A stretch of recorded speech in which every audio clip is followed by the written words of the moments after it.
Hey everyone, welcome back to Policy Punchline. Here at the show, we interview scholars, policymakers, and business executives about some of the most urgent issues and frontier ideas in our world today. I'm Princeton senior Tiger Gao. Today, we continue our elections coverage, and here with me over Zoom is Robert Barnes. He is a constitutional, civil trial, and criminal tax lawyer who prides himself on defending the underdog. He is a leading voice for the fight for free speech, having defended the Covington kids case, and Alex Jones. So we have a lot to discuss today, from free speech to the recent elections. So Mr. Barnes, thank you so much for joining me today. Yeah, glad to be here. Why don't we just start a little bit about your personal background? So for those unfamiliar with you, you've started from a pretty difficult beginning with personal tragedies affecting your family from a very young age, but you managed to overcome these challenges by attaining scholarships, first to a prep school in Tennessee and then to Yale University. However, you quickly became disillusioned with the university, and in particular because of the elitist admission policies and other various issues. So would you mind giving us a little bit of background about yourself, your experiences over the years? Sure, yeah. So the family's originally from Rhode Island and New Hampshire. The Barnes family line goes back to the Bill of Rights days, where they voted against the original Constitution because it did not include a Bill of Rights at that point. They were part of the Rhode Island holdouts until a Bill of Rights was passed. But then my parents moved to Tennessee, Southeast Tennessee, Chattanooga. I was born about 5 years after that. My older siblings were born in like Wisconsin, Michigan, and other places. And then my younger sibling, of course, was born in Chattanooga as well. So I grew up there. My father ran into economic difficulties because it was the beginning of the credentialing of American society. So even though he had a college degree, even though he had good training in accounting, he had never gone through and got his certified public accounting license certification. And because that was going to be a very hard thing to do mid-career, mid-life, he was always either overqualified or underqualified for almost every job. So he ended up with these sort of marginal jobs that had difficulty attached to them. And he tended to speak out whenever he thought he saw something wrong. And the problem was the economic space he was in, he was often working for people that were not the best people to work for. So he would get fired repeatedly, end up being a newspaper delivery man. Died when I was 11, about 12 days from my 12th birthday, to be precise. And then my mom sort of became a bookkeeper, and Social Security for widows and orphans is what kept us economically afloat. So went to a religious school, evangelical school, the fundamentalist tradition for many years, because my mom had become attached to that particular denominational, I don't know if denomination is the right word, but sort of religious framework. And then got a scholarship to the Macaulay School, great private prep school. And it used to be, it still is predominantly a boarding school. I was one of the few day students by the Brock Candy family, which is a family that has a bunch of ties to politics too. They'd been members of the family had been congressmen and senators and would-be presidents. So that was always an interesting experience. Then got a scholarship to Yale. Thought I wanted to go to Georgetown, learn politics and all the rest. But Yale gave me more money than Georgetown did, so I went to Yale. And Yale was intriguing at the time. I thought it would be like in Tennessee, there was a program called Governor's School, where the governor set up a program for the summer for basically working class kids from all across the state to go somewhere for a month and to study something in particular. So you had the Governor's School for International Studies, you had a Governor's School for the Arts, Governor's School for Writing, all this stuff. And our Governor's School for International Studies, I met all these great, fascinating working middle-class kids from all across the state. We were there when they were commemorating the Civil Rights Museum at the old Lorraine Motel. They were converting in Memphis because that's where we went for a month.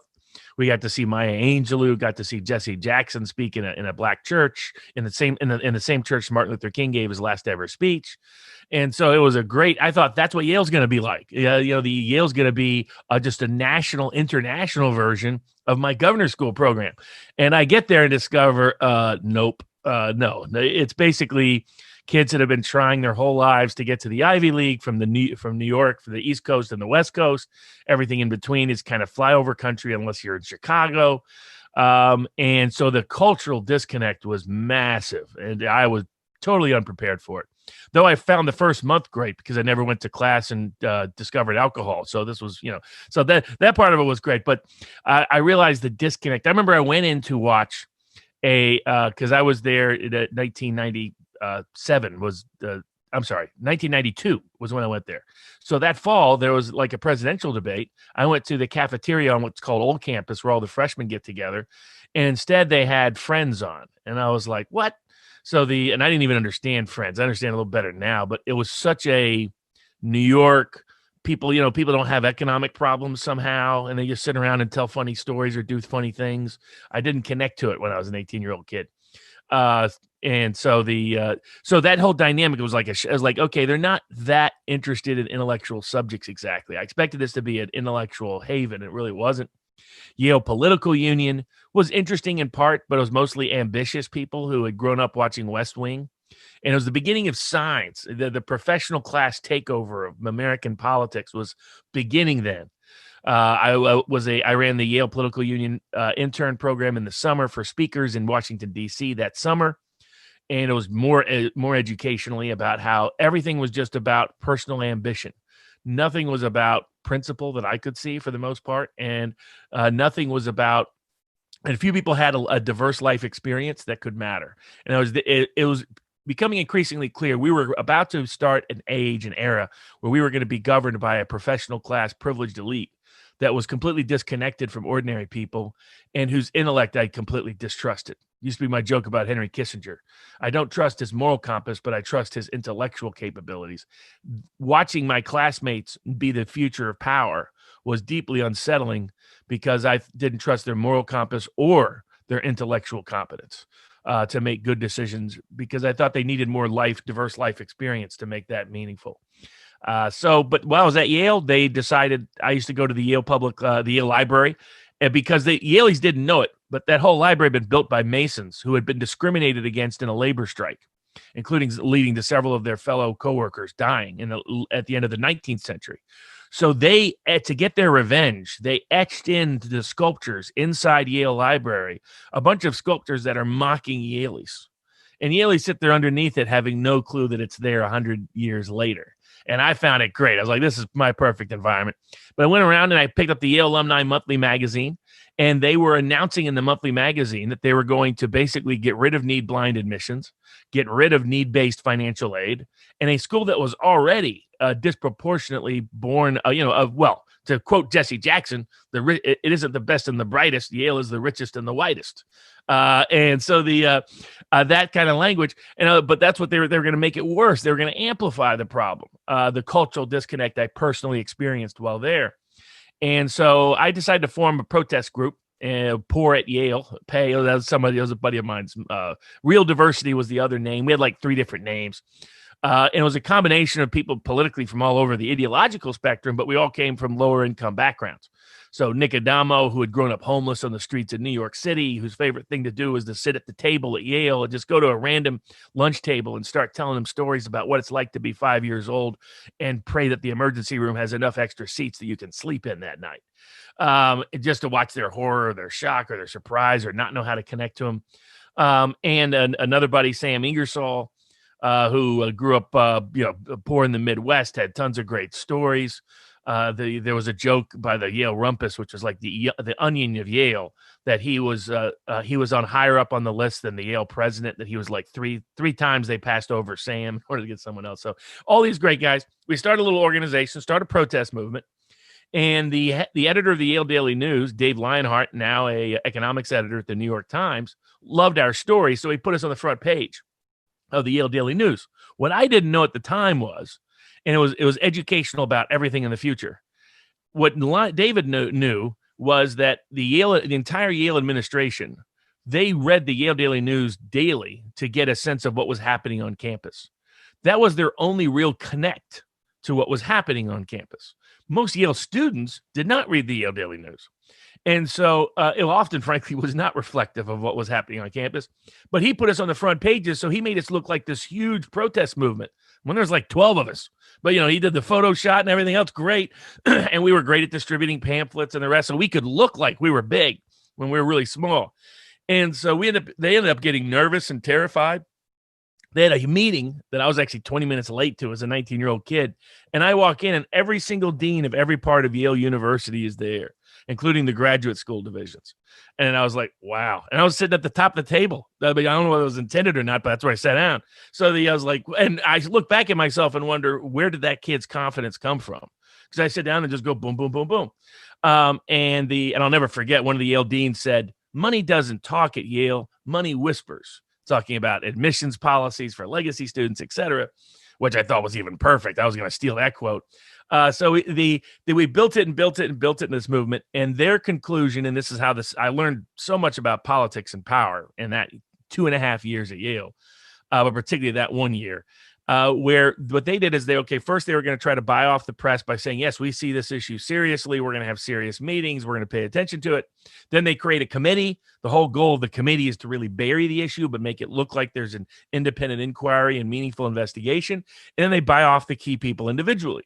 So they pitched me. They said, don't you want your kids to have these benefits? And I was like, no, I don't want my kid to get an EO over a poor kid just because he's my kid. That's horrendous. That's why I'm protesting. And then the next pitch was, well, you could get to Yale Law School. Things could go very well for you in life if you just take this path. And I found that morally horrendous. So I realized where it was going, that they were going to bury this. So I decided I was going to leave and protest, because nobody ever leaves Yale. And definitely not some poor kid from Tennessee leaves Yale. It's the big prime. Some of these kids have been working for this since they were 4. It was like a young Tiger Woods. I'm going to get the Yale or the Ivy League. And I'm leaving in protest of it. But it got attention. My thought was, if I leave in protest, they're going to have to deal with this. And it will reignite the old lefty conscience of some of the professors on campus. And that's what happened. They started sharing the article in English classes and history classes and political science classes. The old professors remember who they used to be in the 1960s, and it built enough momentum that within a year, Yale announced they would not make any change to need-blind admissions. They wouldn't discriminate against someone because they were poor, and they would guarantee 100% need-based financial aid, so that if you were poor and you got into Yale, then they would make sure you could afford it. And that was all because of leaving in protest. And so if Yale had been able to succeed, it was going to cascade across the Ivy League, because if Yale could get away with it, and it was just too tempting. It was just easy. It was all this money was going to financial aid, and they were having to set aside. They were doing merit-based applications when it'd be a lot easier if you could, tag on maybe 2-3% more legacies, or just people who would buy in. Say, hey, look, we can get your kid into Yale if you're willing to give a $1 million donation. I mean, that's why the Yale gym looks like a church from the outside. It's because many decades ago, they convinced this old lady to give him a bunch of money, and she said, I'll only give it for a church. They said, okay. So on the outside, it looks like a church, but inside, it's the gym. So, I mean, this is the way it operates. They raised so much money off of saying, hey, would you like to help poor kids come to Yale? And then they wanted to divert those monies to their pet projects. To the bloated aristocracy that was taking over university campuses, and to whatever, little building they want to build for somebody. So it was very educational. Left there, went back home to UTC. It was my home school. I had a great populist professor there, Larry Engel, who called himself the founder of the Redneck Anarchist Club, who taught me about a populist version of like he would be described today as on the left. But he's a very populist, idiosyncratic version of that, because we read about all the populism. We read about Gary Wills, Nixon agonistes. He would call himself a conservative. He's just a very different kind of conservative. He means to conserve ways of life, conserve traditions, conserve certain communities and constituencies. That's why he'll usually end up on the left. Very anti-war, came from the William Appleman Williams tradition. So he taught me a lot and helped really frame a lot of my intellectual infrastructure, if you will, the architecture I would approach life.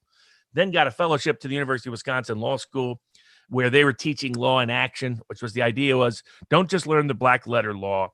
You need to learn the principle and the policies behind the law and the practical social application of the law. People like Mark Gallanter were there doing data analysis. Like, as we've seen with the recent election case, is the explanation that a court gives the actual explanation, or is it the pretext? Is it the excuse? Well, you can study that in part by looking at data history and looking at the history of how courts have made decisions in a wide range of areas. So that's when I was at Wisconsin Law School. I called something in torts the railroad rule, which was you figured out that from 1875 to 1925, whatever the legal rule used to be, it changed when they needed to help the railroads. And so, the real rule of torts was, well, there's a railroad rule case.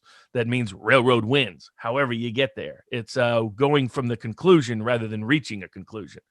But it was fantastic. The experience was great. Bunch of working middle class kids were there, particularly during that time frame, due to the dean of admissions.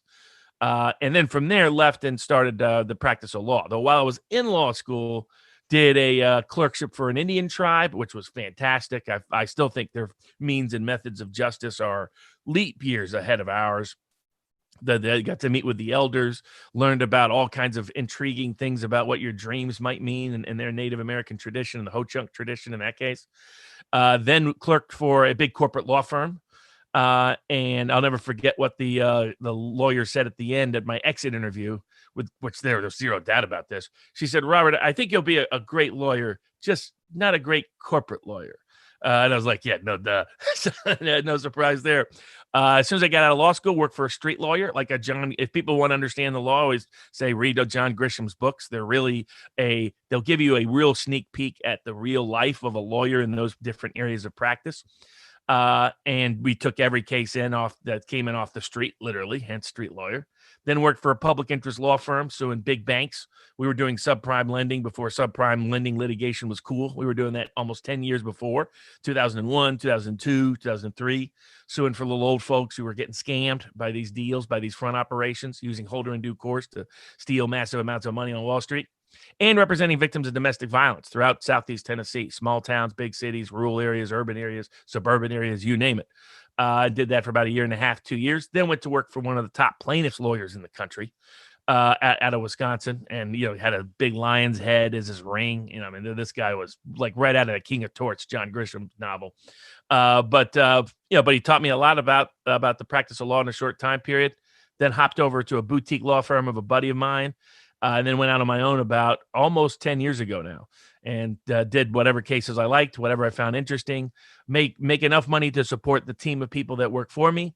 But mostly the goal was to build, to do cases, represent underdog clients for people that I like, for causes that I like. I don't take a case I don't like. I don't represent a client I don't like. I don't take on a cause I don't like. I don't advocate for something I don't agree with. I wanted to be in a position to be able to leverage the law to help the underdog and achieve a better sense of justice. So I'm looking at your website right now. You said it's a lawyer, giants slayer, and legal crusader. And you said, "I'm Robert Barnes. I fight for the underdog and win the impossible." So how do you define an underdog per se? So the two of the very famous cases that you recently defended, well, one is Alex Jones. The other is the Covington kids. And for me, the underdog, everybody I represent, even if they have money, even if they have means, even if they have prominence, even if they have power, they have a lot less money, means, prominence, and power than the people coming after them collectively. And so that's the thread that ties in all of my clients' cases. I've never represented somebody big against somebody little. So I've never represented a landlord against a tenant, an employer against an employee. I just avoid those as often and as much as I possibly can. Now, I do some outside general counsel work where I try to negotiate outcomes in those instances. But for litigation, I'm always representing, almost without fail, someone who has less power, less money, less prominence, less success, or less influence than the opposing side, at least collectively. So that's all the way through. So thus I represent Wesley Snipes, a very well-off, successful man, but against the United States government, he's probably the biggest underdog I've ever represented. So the Alex Jones, he's up against the entire institutional media. So he's not so much against who he's up against inside the case. It's the entire institutional media is trying to use the case to crush him, and big tech's trying to deplatform him off of everything. They're literally trying to disappear him from the public space. And in that context, he's the underdog. Obviously, the Covington kids, they were the underdog from day one.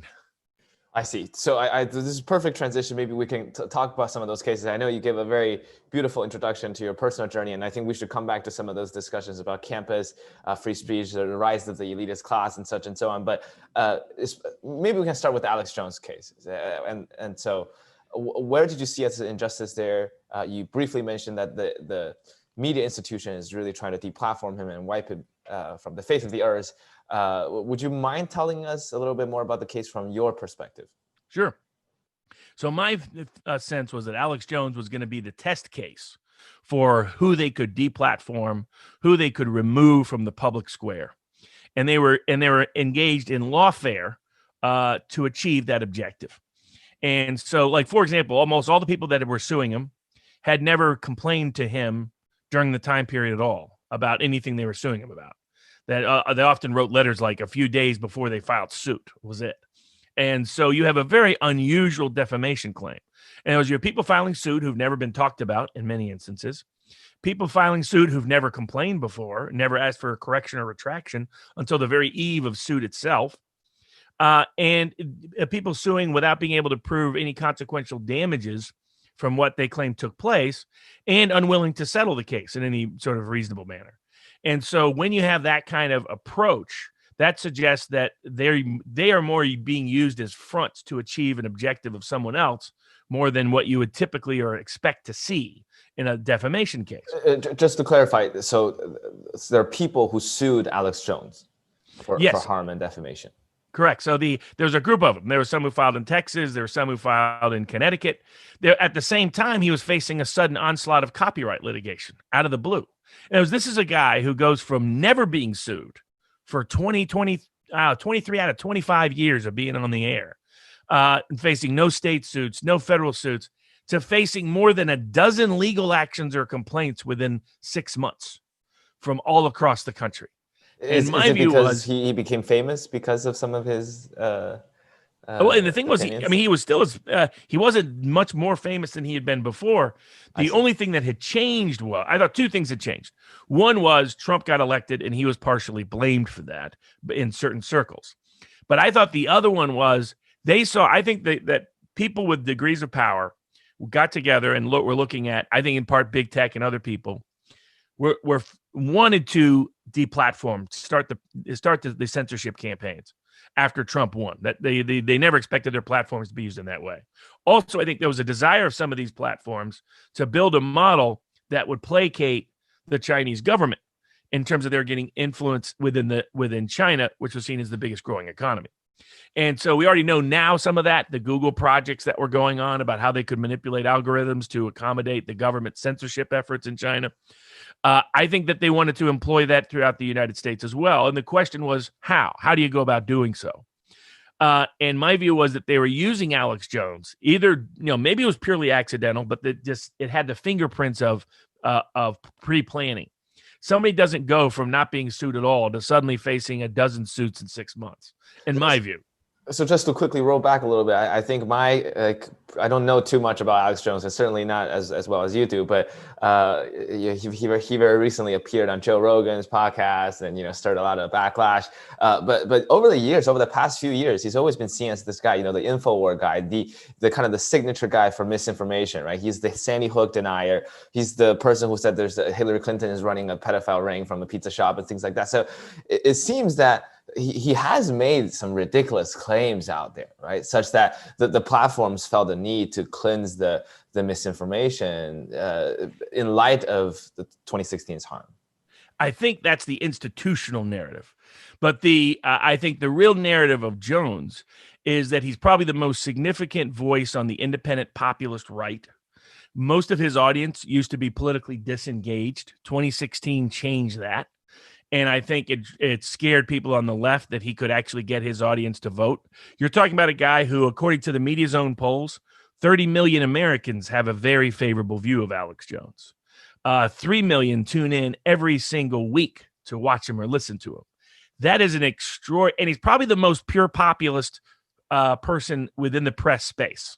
Because here you have a guy that doesn't owe anything to any advertiser, doesn't owe anything to any donor or sugar daddy. So he's unlike pretty much everybody else in the media space. You're talking about a guy who democratized media access by having his audience fund him by buying products that they like. And so that was revolutionary. And while he was out on what was seen as sort of out on the fringe, he's the conspiracy guy. He's the guy challenging stuff. He does they make funny memes out of him. He's the guy who goes on Rogan. They have fun for 4 hours. As long as he was that guy, the establishment had no fear of him. Once he got to the point where he could help elect the president of the United States, that changed the ball game. And Did suddenly, did he have that much influence? How does he actually connect with his listeners in that if way? you overlap his the core Trump audience with Alex Jones's core audience, it's almost identical demographically and individually. So that Really? was, Wow. yeah. So they're overwhelmingly working class men between the ages of 25 and 50. Right. And what defines them is that they had mostly dropped out of the political process. They might have occasionally voted, but some of them had never voted. All of a sudden in 2016, they start showing up in Republican primaries voting for Trump. And then they're voting at record levels. And he's particularly strong in the North. Like, people think of Alex Jones as sort of the South or the West. His core audience is actually the working class North. So it was the key. So he had more influence, and his audience are almost all independents. They don't consider themselves Republicans. Most of them, they're not party people. They're, like, if they've been around, if they're old enough, they were Ross Perot people in 1992. It's that kind of mindset. People who down deep believe our systems of government are just failing us across the board. And what was different was Jones activated them politically. Trump was the first person Jones had ever endorsed anywhere in politics in his entire 25-year career. So he went from a guy that was on sort of the libertarian right that says the system is just a crock, don't partake, don't participate, just fight and oppose and inform, to a guy who was like, hey, you know what? I think we can take over the presidency if we leverage our audience. And he helped, and at least in the views of his critics, they saw him as actually achieving that objective. Frontline even did a whole piece on it about how how Trump was paralleling Jones. Like that Jones would say something, then Trump would say it. And they were on parallel paths, not only with their audience, but with methods of public persuasion. The other factor with Jones is that because he had been sort of caricatured by what I would call the institutional narrative, the real truth of Jones was mostly unknown. It's one of the problems with the institutional media and with the political class. They really don't know these audiences. It's like they know Rush Limbaugh a little bit, but my friends on the left mostly don't know who he is, in the sense of they think, oh, he's just a caricature of an entertainer. He's not. It's like, no. He's narrating for an entire audience what's happening in the world, and he is their main narrator. He's the main author of their experience from a political perspective. They don't understand that on the left because they refuse to listen to him. People on the right can't but be exposed to the left because of how much institutional control they have over the academy, over the media, over our institutions of power, over the professional class that dominates so many parts of life. People on the left can completely ignore the right because you have to go out of your way on the left to find a Rush Limbaugh and listen to him, or a Blaze, or a Alex Jones, or anyone else. But basically, Alex Jones's audience, while people were asleep at the wheel in the institutional powers that be, Alex Jones's audience was skyrocketing. He went from 100,000 core people to 1 million to all of a sudden 10 million to by 2016 it's 30 million plus. And they were just asleep at the wheel because what Jones was, his real popularity was he has a deep skepticism of those who successfully seek power. And it was, if you wanted to define Jones, it's not any of the caricatures that are applied to him. It's Jones's belief that you should always approach anyone who wants power, and particularly those who get it, with deep skepticism. So he's willing to go to a further extent than I or a lot of other people would be in terms of his view of how bad these people are. But it's that core skepticism that ordinary people what was being validated in their day-to-day lives. Not only are their jobs being shipped away, their lifestyles falling apart, their systems of government not protecting them. And they're seeing they're seeing Jones's narrative, you can't trust these people are unreliable, come true. And for all of the criticism of Jones in terms of which theories he had that did not come to fruition, there are a bunch of theories of his, things that you could not explain unless you listen to Alex Jones. If you listen to Alex Jones, Jeffrey Epstein makes perfect sense. If you don't listen to Alex Jones, Jeffrey Epstein is a total shock. And there are those kind of Harvey Weinstein makes perfect sense in Alex Jones's world. Makes no sense in the everyday person's world. Yeah. So the idea that you could have such pernicious, horrendous evil, and that you have a guy like Epstein who has Bill Gates next to him and Bill Clinton. I mean, it's not like the guy was some marginal guy that nobody knew about. This guy was sitting at the center of all kinds of cultural, economic, political power. That has mysterious ways to how he made his money, and just and that the government would come to defend him on both sides. That's a story that, in fact, I think it was somebody for The Week wrote increasingly in 2020, the only way the world is predictable is if you're in the Alex Jones audience. And this is someone who's a critic of Alex Jones. But he's saying, look, if you're in Alex Jones's audience, what happens with the pandemic makes absolute sense. That it would suddenly lead to lockdowns and control mechanisms and mandatory masks, and we can take away your job overnight, and we can lock you in your home and you won't complain, and we can discriminate against churches, and all. None of that makes sense before the pandemic experience, unless you're in an Alex Jones audience. Then you're like, this is exactly what they're going to do. This is exactly what people in power want. So I think that his real audience is a populist audience that's skeptical of power. And people have highlighted the things he got wrong.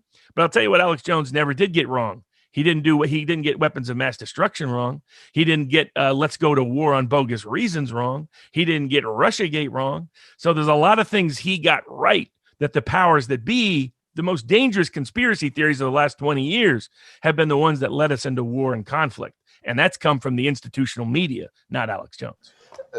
Mr. Barnes, so much to unpack here. So I guess we can do it gradually. The first thing is, you said he got something right. I think Joe Rogan said the same thing on his Instagram. He was like, people give me a lot of flack for having him on the show. I know the guy's crazy, but there's stuff that he says is right. But the first question I would have for you is, how do we excuse him? I mean, I'm trying my best to try to understand this. How do we defend him from saying stuff that is being picked out that is wrong? For example, when he says, Sandy Hook or Hillary Clinton running a pedophile ring. So that's the first aspect of this thing, is that how do we separate the fact that some parts he is right and some parts is wrong? And I guess second question I have is, I'm not saying the left is all pure and nice. And I recognize there are systemic forces that we're only now starting to recognize, for example, taking jobs away, neoliberalist kind of economic policy not really working. Maybe New York Times is somewhat biased and in their own liberal bubble.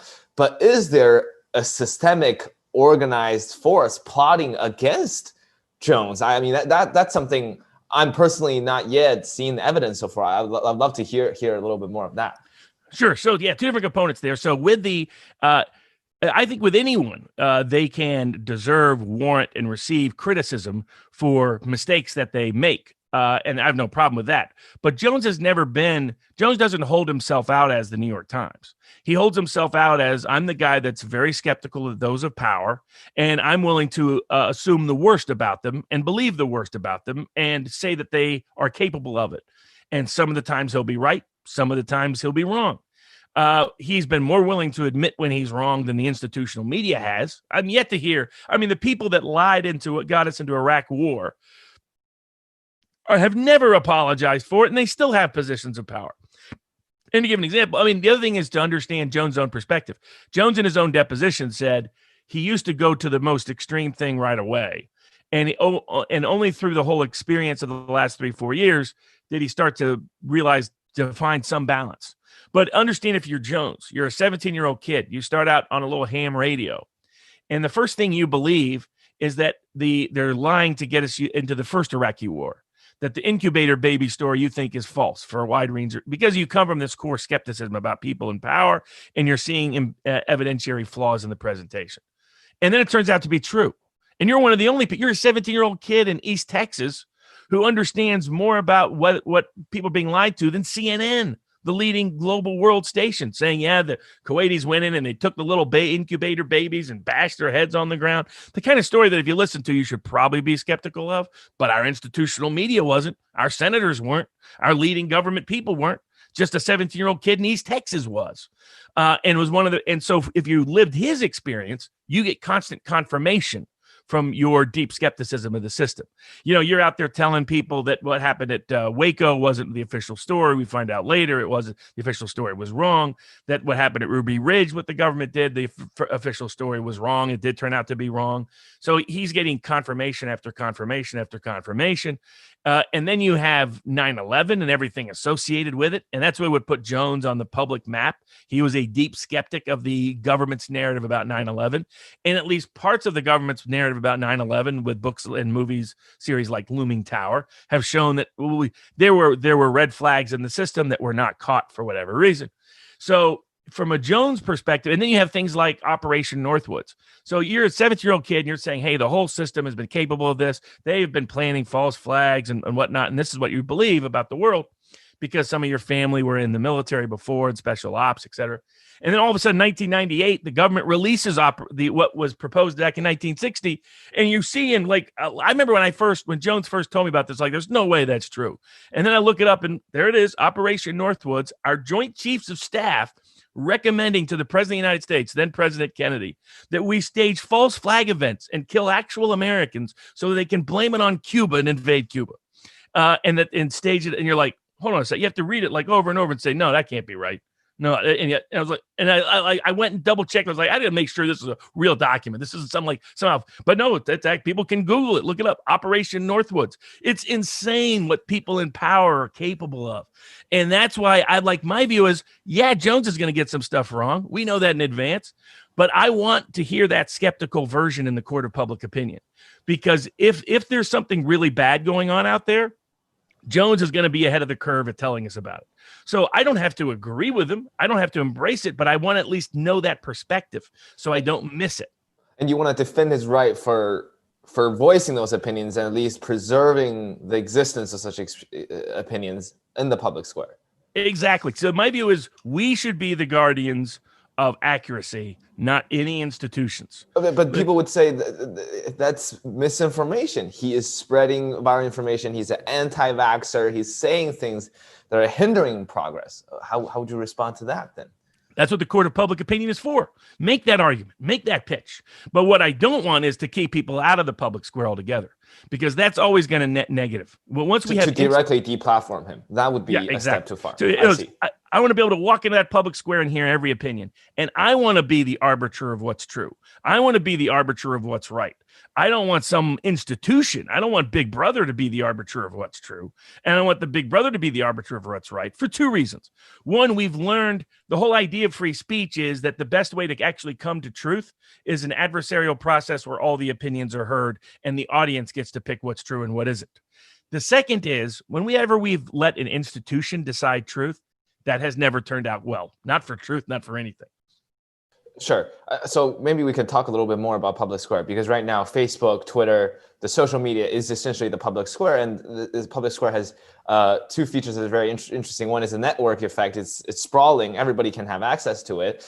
So if you have a phone, you have a laptop, you can access the public square. But another thing is they have monopoly power, right? Because it wouldn't make sense to have multiple public squares. So it wouldn't make sense if half the population is on Facebook and half are on another service. So that's why Facebook and Twitter and these social media platforms have been so successful at consolidating their power. And I don't think even people who are doing antitrust litigations on the left and I don't even think they're saying that the government should be the one dictating whether you should remove certain opinions on the internet or not. But maybe we can dive into the legal clauses here. One is Section 230, which is an important law in the Alex Jones case, which states that no provider or user of an interactive computer service shall be treated as the publisher or speaker of any information provided by another information content provider. In other words, Facebook and Twitter are not responsible for some of the content being published because they're technically considered as platforms and not media companies.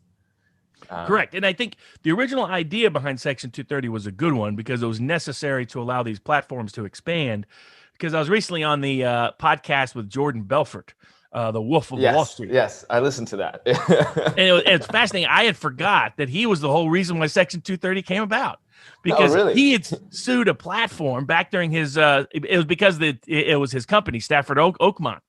But they sued a platform because of defamatory information that, of course, turned out not to be defamatory about Stafford Oakmont, about being on their platform. And he won partially that case.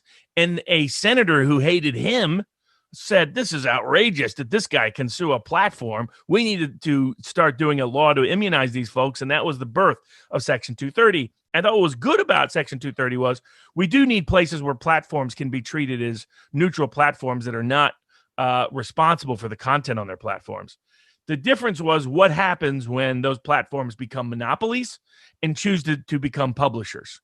And that's what's happened over the last 2-3 years. And it was started really with Alex Jones. In other words, with Alex Jones was the test case. Have much censorship can we get away with? And so Facebook did it. Instagram. I mean, I'll give an example. He got kicked off of Instagram for saying he thought Joe Biden may have some mental cognitive decline. That was before anybody was saying it. They're like, oh, that's outrageous. Joe Biden doesn't have any mental cognitive decline. Does anybody out there think Joe Biden is the same Joe Biden as he was in 2016 or 2012? There's nobody that. Again, Alex Jones ahead of the curve. That's why I want the Alex Jones perspective, because Jones is often the first guy. He maybe gets something totally wrong, but he also will be he'll be the first guy to get certain things right. But that's what Instagram banned him for. They're like, that's outrageous fake news that you were saying there's any cognitive problem with Joe Biden, even though he was using Joe Biden's own video evidence to show it. Now we all recognize it, and just because you can't hide it through 10 Democratic debates, when the guy is Joe 30330, that routine, it's like, this is not good. So, but they decided to use their monopoly, and we had a judicial resolution for this originally, the Pruneyard Doctrine in California. The case that came up to the U.S. Supreme Court, where what happens when because this is not new. The corporations in the 1910s and 1920s in mining towns is where this arose. It wasn't what got litigated, but it's where the public policy debate occurred. They're like, how do we stop unionizing in our mining towns? Well, we got to stop them from petitioning. Well, how do we do that? Oh, we just own the whole town. If we own the whole town, we can ban labor movements. We can ban public speech. We can ban public petitions. We'll own the public square, and we'll decide what can be presented in that public square. And as part of that, the U.S. Supreme Court came in and said, no. If you have a monopoly over the public square, then you are now an agent of the state for First Amendment purposes. Now, of course, then it came into the private mall context. And in California, in the Pruneyard case, they said, look, if you have a de facto monopoly over part of the public square in your town, then you're going to be governed by the First Amendment under the same principles. And they said a mall in the public part of the mall could not limit who does petitioning there. U.S. Supreme Court says, oh, geez, that makes us nervous. We're going to back out of this doctrine, and they've never followed through since. And Section 230 that was designed to help real independent platforms has now become the get-out-of-jail-free card for discriminatory publishing.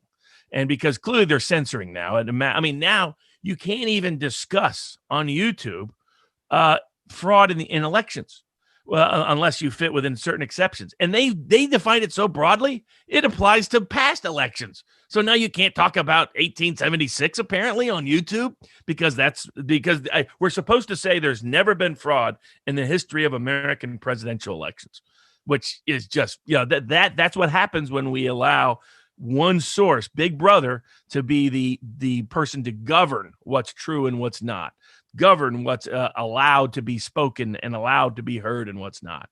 And that's why it's very dangerous.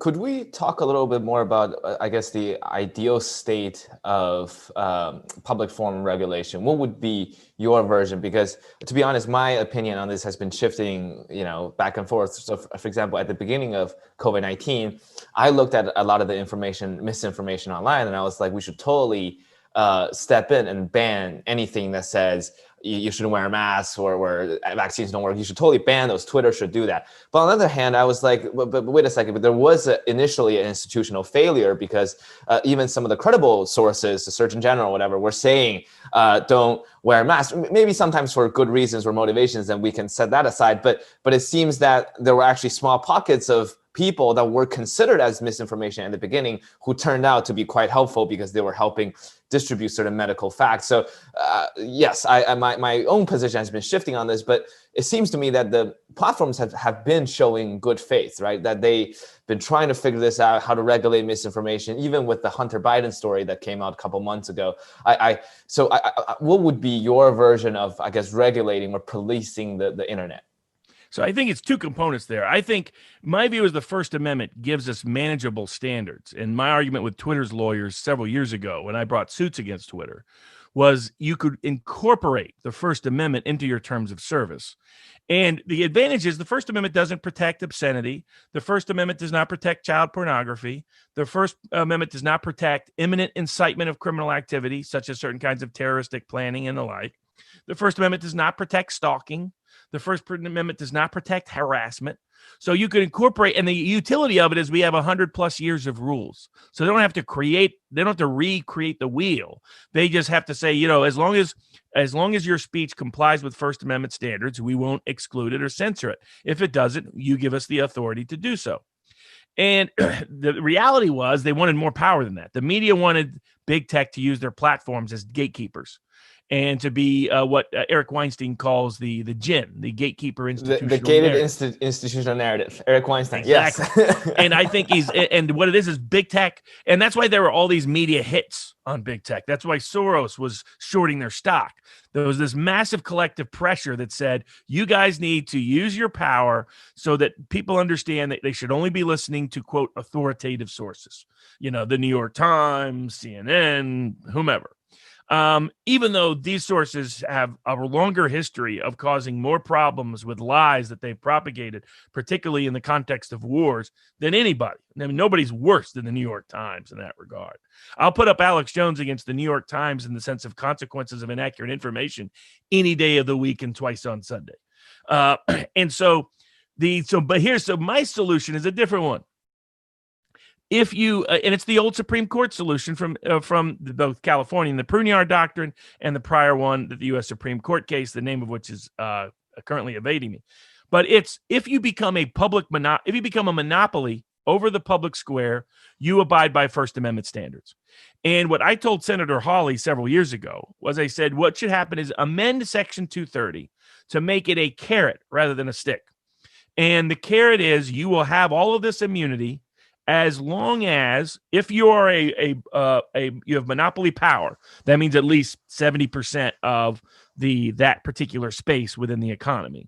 So this wouldn't apply to anybody small. This would only apply to the Googles, the Facebooks, the YouTubes, the Instagrams, the Snapchats, et cetera, where all of them have more than 70% of their particular market share. I mean, Google has over 90% through YouTube of videos, 95% of searches. Facebook has over 90% of their particular, MySpace is gone. So if you have monopoly power, you can still have Section 230 protection as long as you comply with First Amendment standards, which protect against harass and all the rest. It even protects against certain forms of consumer fraud, certain false information. The problem with allowing big tech to become the barometer, allowing any institution to become the barometer of truth, is you inevitably get a big brother outcome that ultimately not only undermines the value of speech itself, but defeats the purpose of truth.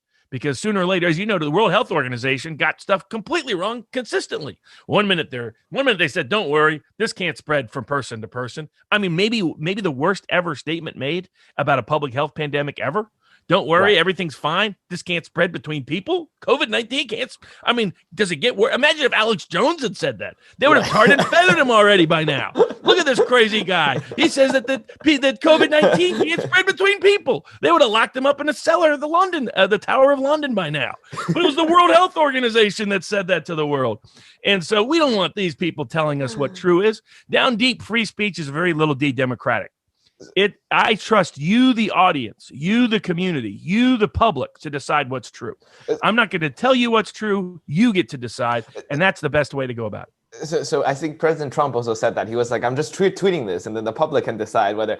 But I guess my issue is that what's different about those tech platforms and what's different between them from traditional public forums like the one you would see in Athens or whatever is they're scalable, right? And they're echo chambers. They can connect people and then limit their views into, literally echo chambers. So when you scroll through your feed, you can literally just look at misinformation or right-wing views or progressive views and such and so on. So maybe we can talk about a specific, let's say, white supremacist views or neo-Nazi views. Is that protected under First Amendment, for example, the Charlottesville March? But then if they go on Facebook or something to spread that, do you think it should still be banned or? I think it should not be banned unless it offends and there's two exceptions. This is where the First Amendment's been very useful. If you're doing imminent incitement of violence. So you're doing a true threat. A true threat is a threat that can actually be actionable and happen in real time. Then neither one of those is protected under the First Amendment. Now, however, by contrast, the Brandenburg decision, Klan gets together and they say a whole bunch of horrendous things about harm they want to cause to the local black community, but none of it was imminent incitement. And so the Supreme Court said that's politically protected. You can't do anything. And I'm for that because my concern is, where do you draw the line? Do you draw the line of let's say for people on the left, we got to quote, take out Trump. Well, if we don't make that imminent component of imminent incitement to apply, all of a sudden that person's banned when that clearly isn't. They didn't mean go and kill him tomorrow. So I think I always will favor more speech rather than less speech, and I always favor more of the audience having power than any centralized institution having power. Just because not only that's what I have a little democratic view of free speech, that for it to be meaningful, it means the little guy's got to have his access to the public square too, but also and the audience should be the one to decide, not anyone else. I should have the right to decide what's true and not some centralized force, but also because through the whole history of humanity, whenever any centralized source has taken over telling you what is accurate and what's not, it's inevitably led to less truth, not more truth being exposed or discovered. I agree with the last two statements you said. One is that individuals should decide for themselves, and the other is centralized decision-making telling you the truth doesn't work out very well. That's a very dystopian future. However, it seems to be very idealistic in some way, because people these days not rarely, have become, I guess, less inclined to often make decisions based on facts, or they can find an alternative set of facts because the algorithm of the big tech platform pushes them a different set of facts. So if I want to justify that climate change isn't real, or if I want to justify neo-Nazism, and I retweet these things and I only read those articles, I'm pretty sure I can find a set of facts that checks out, that are logical, that support my view. And maybe under First Amendment, we should protect those. But do you still think that how should we deal with them, even though it's such a gray area that I understand? Yeah. Oh, I mean, two things. One is I still think the answer to bad speech is always more speech, is good speech. And so make sure there's as many voices as possible get the chance to be heard, and that will improve the chances of truth being discovered and for people to discover it for themselves. The second is, to a certain degree, we've always had this problem. So even when, let's say, the physical public square, people tend to only go to that part of the public square saying what they wanted to hear. And this is the nature of psychology, of confirmation bias, of the real reason we seek out information. Like that's where years ago. And so I think in that part, we need a cultural change but I don't think that should be institutionalized or forced on people. I mean, I would like an algorithm that gave people the opposite opinion of whatever they heard. I would love it if YouTube did that. If say, okay, you just saw this, I'm going to give you one of the more popular versions that's just the opposite of that. That in fact, it would be cool if they would at least give people that option. Say, like, I would love the option that says, give me the debate on both sides of that's popular on X issue. Do masks work, for example, in COVID? Was the election legal or illegal? Who was that would be fun to have. Big tech doesn't allow that because big tech wants to keep people watching, and they know the best way to keep people watching is to keep giving them stuff they want to hear. I mean, that's part of our human psychology. That's a weakness in human beings that can only be counteracted by cultural change. I mean, that's what Christopher Lasch always explained. The reason why you engage someone who disagrees with you isn't to persuade them or for them to persuade you. It's for you to become better informed in the debate. Because that's often when, like, we'll engage someone that we disagree with, and they'll say something that will make us really mad, and then we'll go and actually research the topic because we want to prove that person wrong. Hey, they didn't get that right. I'm going to find that.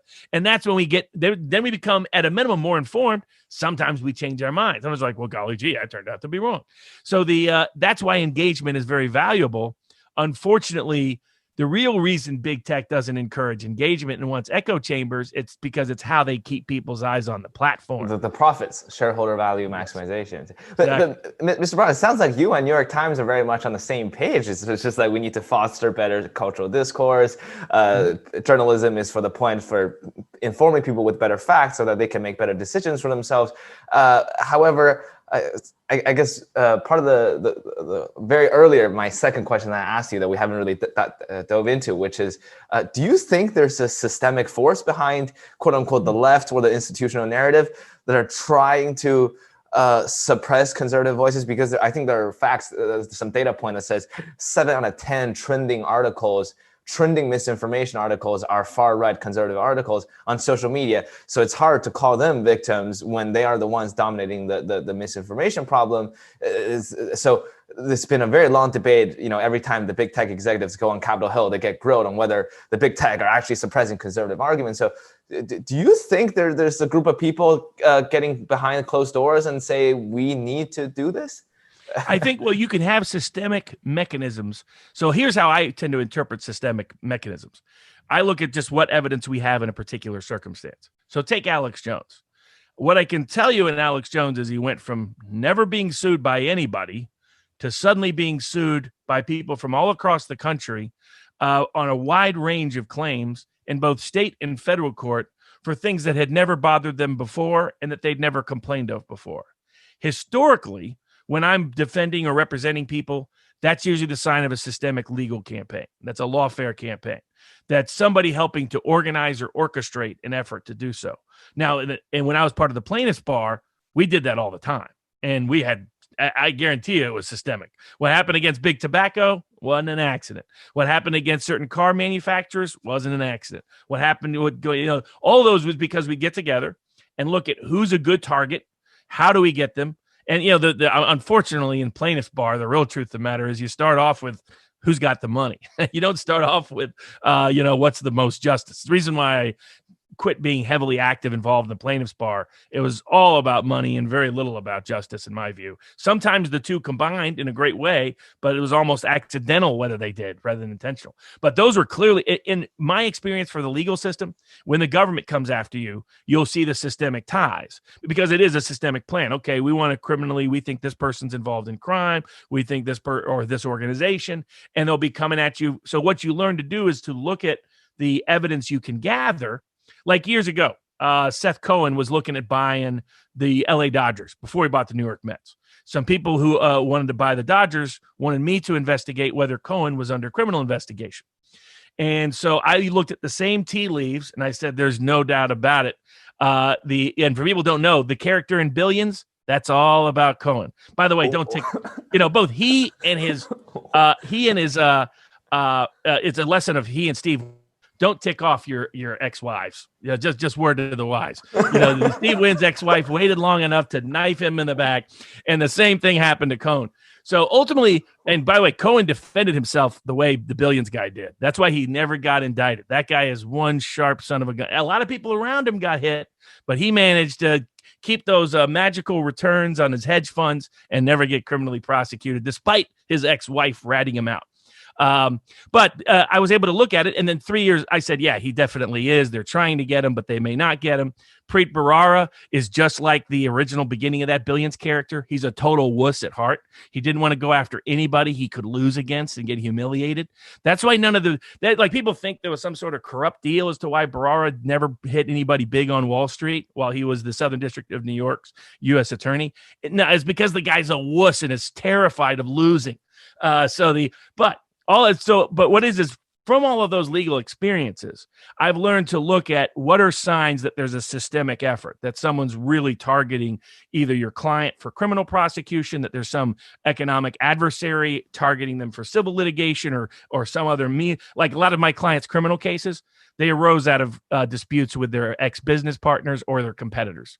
A lot of that corporate espionage, which U.S. blames on other countries and other companies do it to each other every single day in America and wage war on one another. Some of the disputes between Dominion and Smartmatic in the election space came from both of them because they've leaked terrible stories about each other because they're competitors in the economic space. So when I look at it, I look at when the suits were brought, how the suits were brought, where the suits were brought. And not only that, here's like the giveaway. When all the social media platforms use the same outcome of a state case to suspend Jones on the exact same day, it's like none of that's coordinated.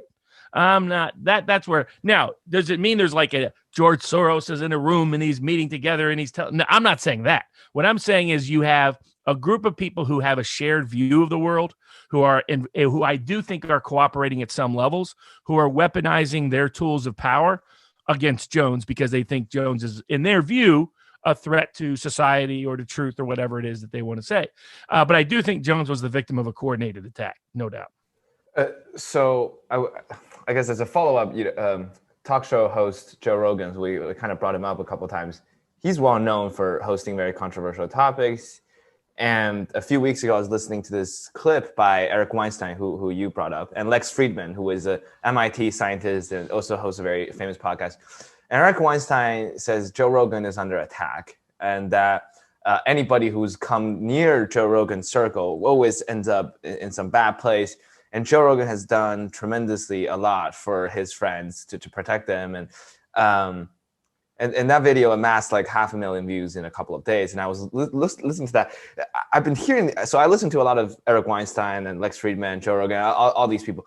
So it really seems that there is something going on, some kind of coordinated effort. And you just said that they came after Alex Jones. So I guess we should distinguish. One is what you said is that these media companies or tech companies happen to share a similar view of the world. And maybe some journalist in New York City sitting in his office and another woman walking across the street, working at a different tech platform, whatever.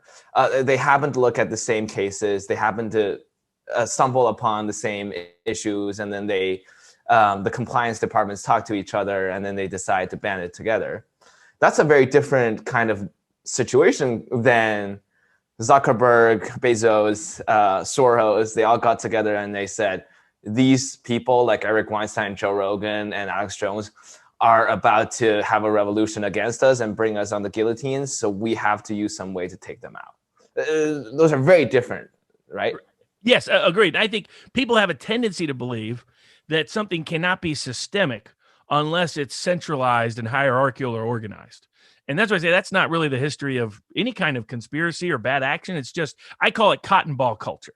So like in the South, when you're 17, you go to this you go to a cotton ball. And really what the cotton ball is about acculturating the elite so that they recognize each other as part of a privileged, different class than the rest of the population.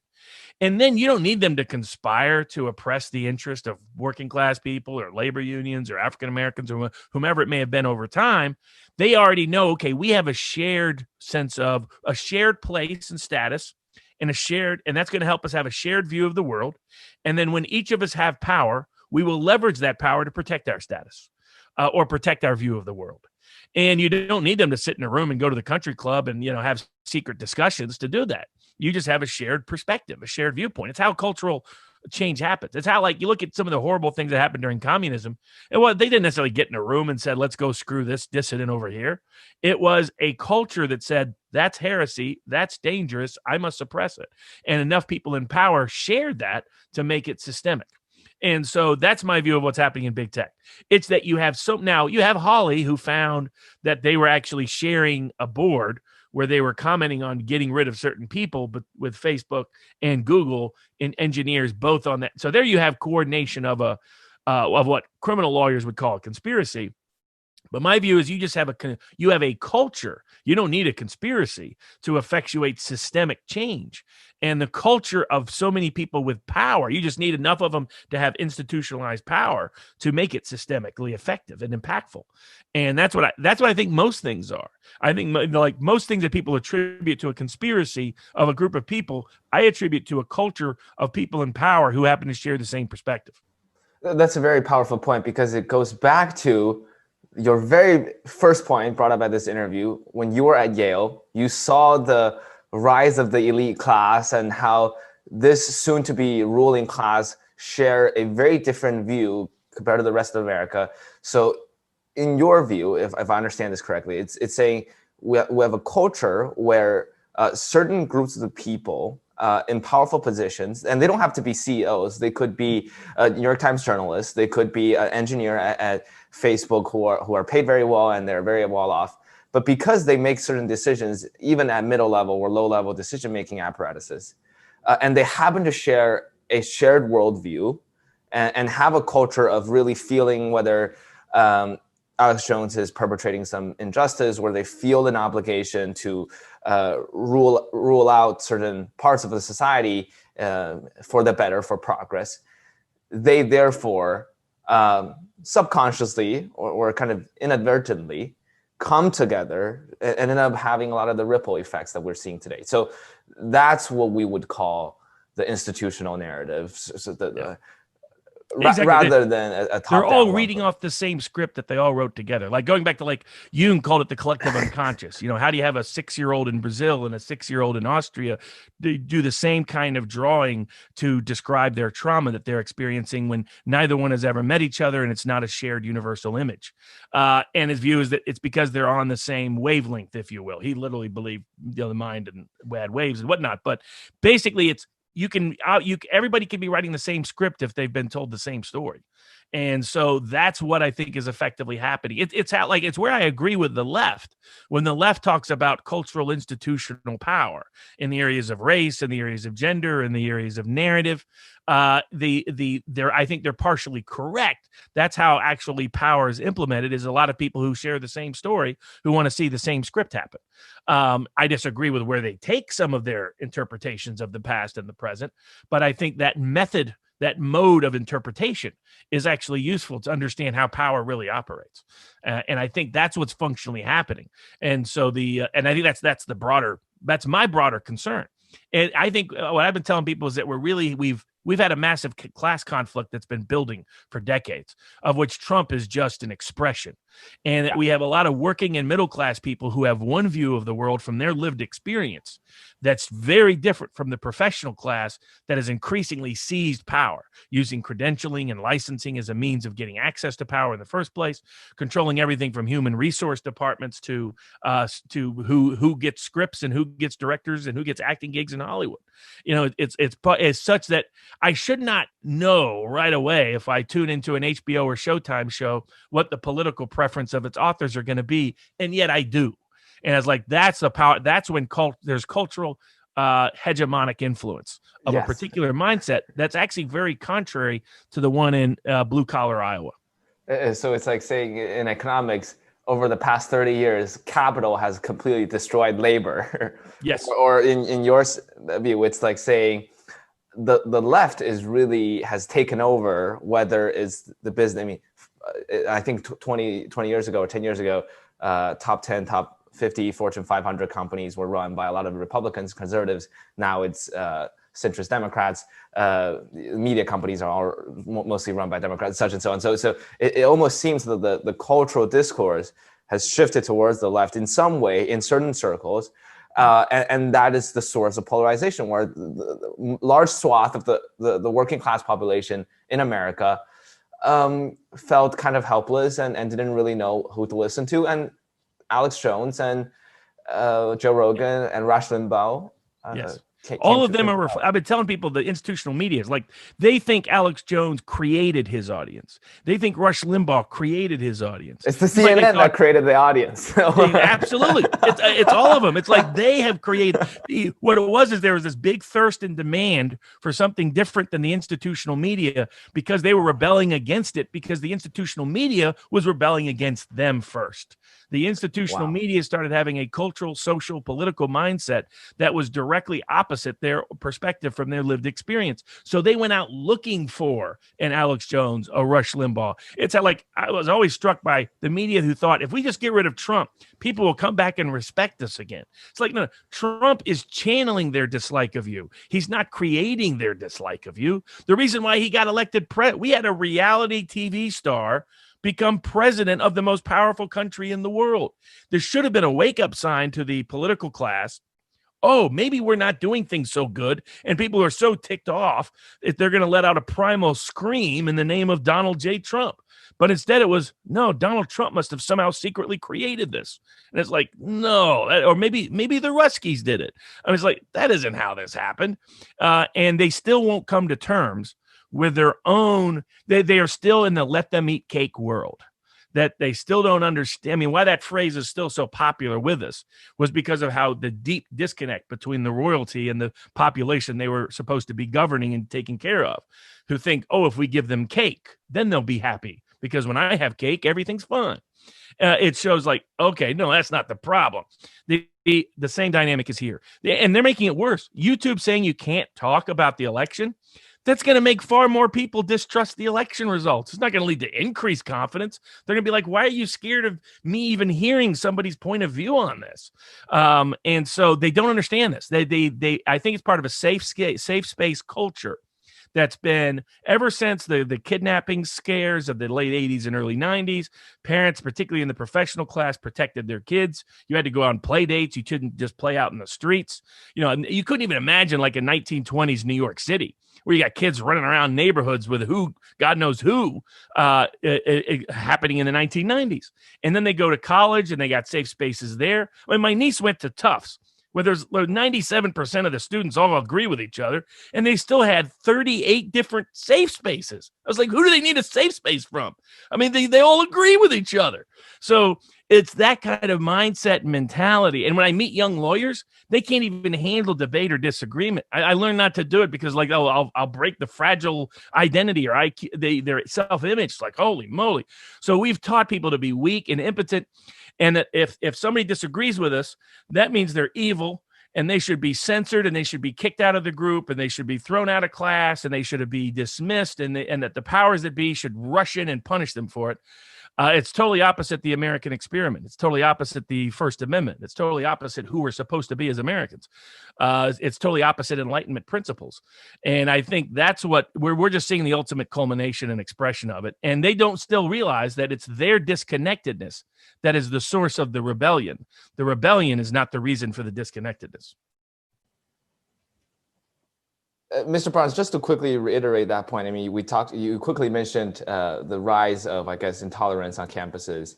And the left has kind of stirred this backlash from people on the right.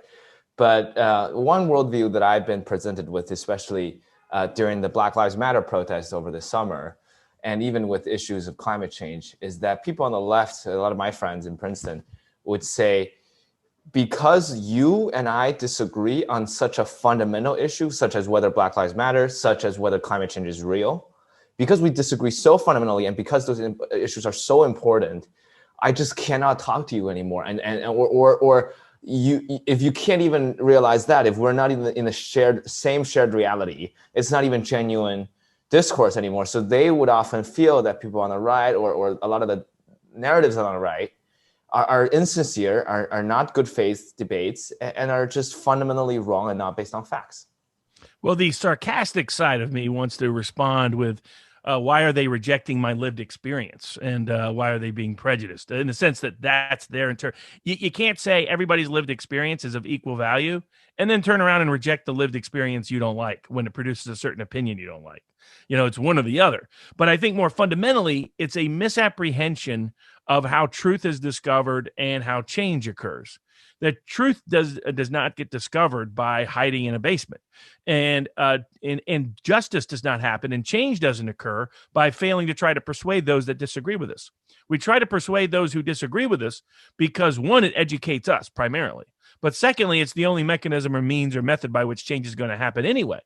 And so there's this tendency to equate. Now, part of this is just human experience writ large. Every person believes that their political beliefs, policy beliefs, candidate beliefs, party beliefs are the product of their conscience, the part of their cognitive capacity, and their knowledge. So they think, I believe what I believe because I'm smart, I'm informed, and I'm a good person. So whenever anybody disagrees with us, our natural instinct is to say they must be uninformed, or worse, maybe they've been brainwashed. Or if that doesn't satisfy us, we say they must be dumb. They must be idiots. They just must not be very smart. Or we go to the third, they must really be evil. And increasingly these days, everybody just skips to number 3. Somebody disagrees with us, they must be evil. When in reality, someone disagrees with us because they have different lived experiences than us, number 1. Number 2, they trust different sources of information than we do. And the consequence of that, and that everybody, in my view, 98% of people in the world, their political beliefs are the products of good intentions and of their own trusted sources of information, which includes their own lived experience. The reality is that sometimes creates 2 different truths. And I've always liked Scott Adams in this respect. Scott Adams says, I can't be cocky about my beliefs because I've disagreed with myself over my lifetime. So, was my 25-year-old version definitely wrong, and now my current version is right? Or maybe the truth is somewhere in between. I may even change my mind 5 years from now. So I think that if we I think that the technique of adversarial debate is useful for uncovering truth. It's what the whole legal system is predicated upon, that an adversarial process with people dedicated to different positions will help produce better truth. And it relates to another argument I make with everybody. It's like everybody's governed by motivated reasoning. Reasoning will not be the master of motivation in our human lifetimes. However, what we can do to improve our reasoning is to change our motivation. So like what I always tell, like when I'm trying to bet, one reason why I bet on elections is because it forces me to sit back and, okay, let me imagine the world through all of these different perspectives and see if I can predict what they're going to do. Because that tells me I'm better able to understand all these different perspectives, why they think what they do, how they think what they do, and what it's going to lead them to do. And it's changing my motivation. Changing my motivation, my reasoning gets much better.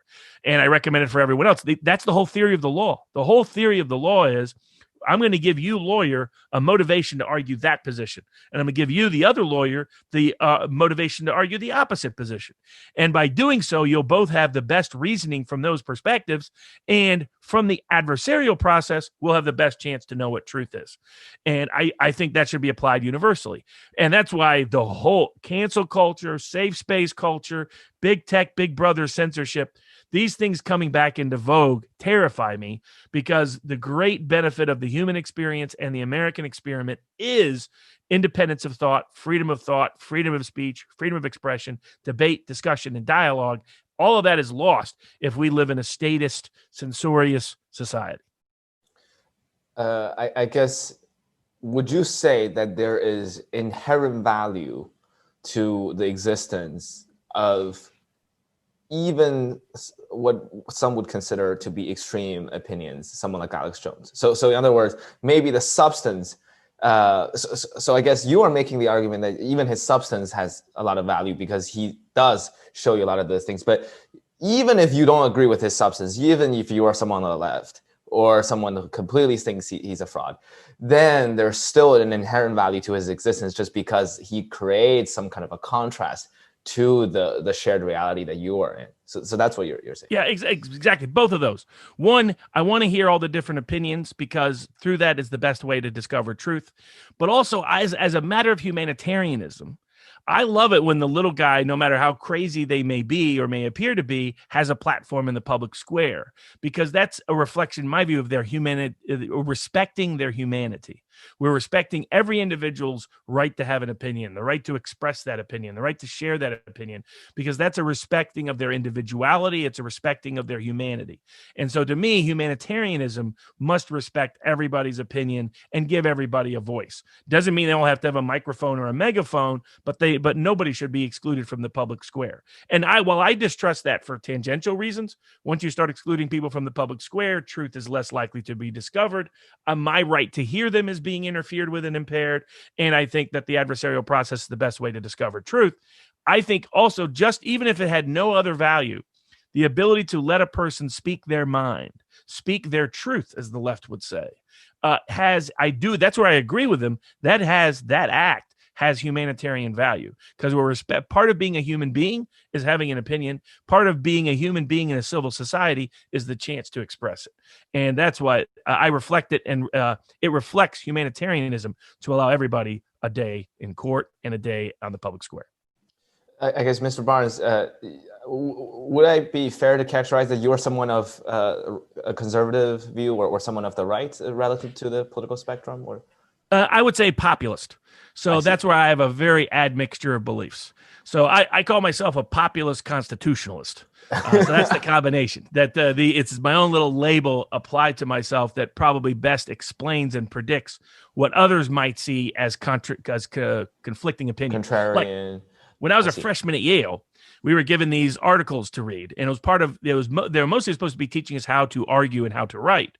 And they would give us the conservative version and the liberal version.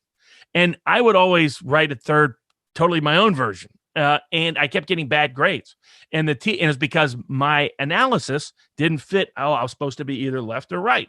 Why am I not left or right? Something must be wrong. I must have missed the argument.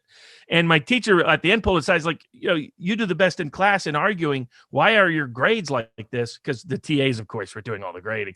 But I was like, I'll tell you why. It's because I'm writing an opinion. Neither the left nor the right captures my view on this. I have a different view on everything from the minimum wage to trade to war to to speech, to Section 230. Like, I'm not in Trump's camp of abolishing it. I'm not in the establishment camp of just keeping it as it is. I have a third vision. Now, I think that populist perspective is the predominant political attitude in American society going all the way back to Thomas Paine. But it's often not reflected because what we have are two groups of lawyers arguing for power: the conservative establishment business version and the liberal academic version. And the ordinary working class person, and they're basically being said, do you want big business to run your life, or do you want big government to run your life? And the ordinary person is like, could I choose neither? They establish the dichotomy. It's so stark, right? Yes, exactly. And it's a dichotomy they don't fit in. Like, for example, if you'll ask people, are you liberal, conservative, moderate, or does none of the above really describe you? None of the above will win the polls. And that's why they quit adding that component to the polls, because all of a sudden they're like, hold on a second, our whole perspective of the world has just been shattered. Right. So I guess this term, intellectual dark web, the rise of the intellectual dark web, which includes people like Joe Rogan, Eric Weinstein, Dave Rubin, Peter Thiel, a group of these people who, I guess someone like Joe Rogan, that most of our listeners must be familiar with, he has that kind of Bernie-ish bend. He says he would vote for Bernie, but he also has that Trumpism bend. So it's you cannot pin this guy down. And that seems to be the rise of, I guess, the intellectual dark web. So what do you think of them? You were obviously on Dave Rubin's show. You know Alex Jones, and you referred to Eric Weinstein a couple of times here. So I think they reflect a certain sort of populist independent line of thought, though a lot of them reflect the free speech and free thought one particularly. So for people like Brett Wein, what I've always said is, I said if the left was being successful persuasively, they should never lose the Weinstein brothers. The fact that they have is a sign that they're doing something wrong in terms of their persuasive mechanisms of the value of their particular approach to the world. But like your working class northerner, your classic swing voter is someone who doesn't trust Hollywood culture, but also doesn't want a preacher telling them what to do. That's why Trump was like perfectly made for that group. And that's why they overlap so strongly with Alex Jones's core audience. They're people who don't mind cussing. I used to say my favorite group in the South religiously were Pentecostals, because they party crazy on Saturday and then pray a lot about it on Sunday. And it's that kind of sort of mindset. It's things that, like, this is why they couldn't understand in the polls why Trump was doing so well with people who self-described as evangelicals. It's because half of evangelicals are cultural evangelicals. They don't, maybe they go to like Catholics. Maybe they go to church on Christmas and Easter, and that's about it.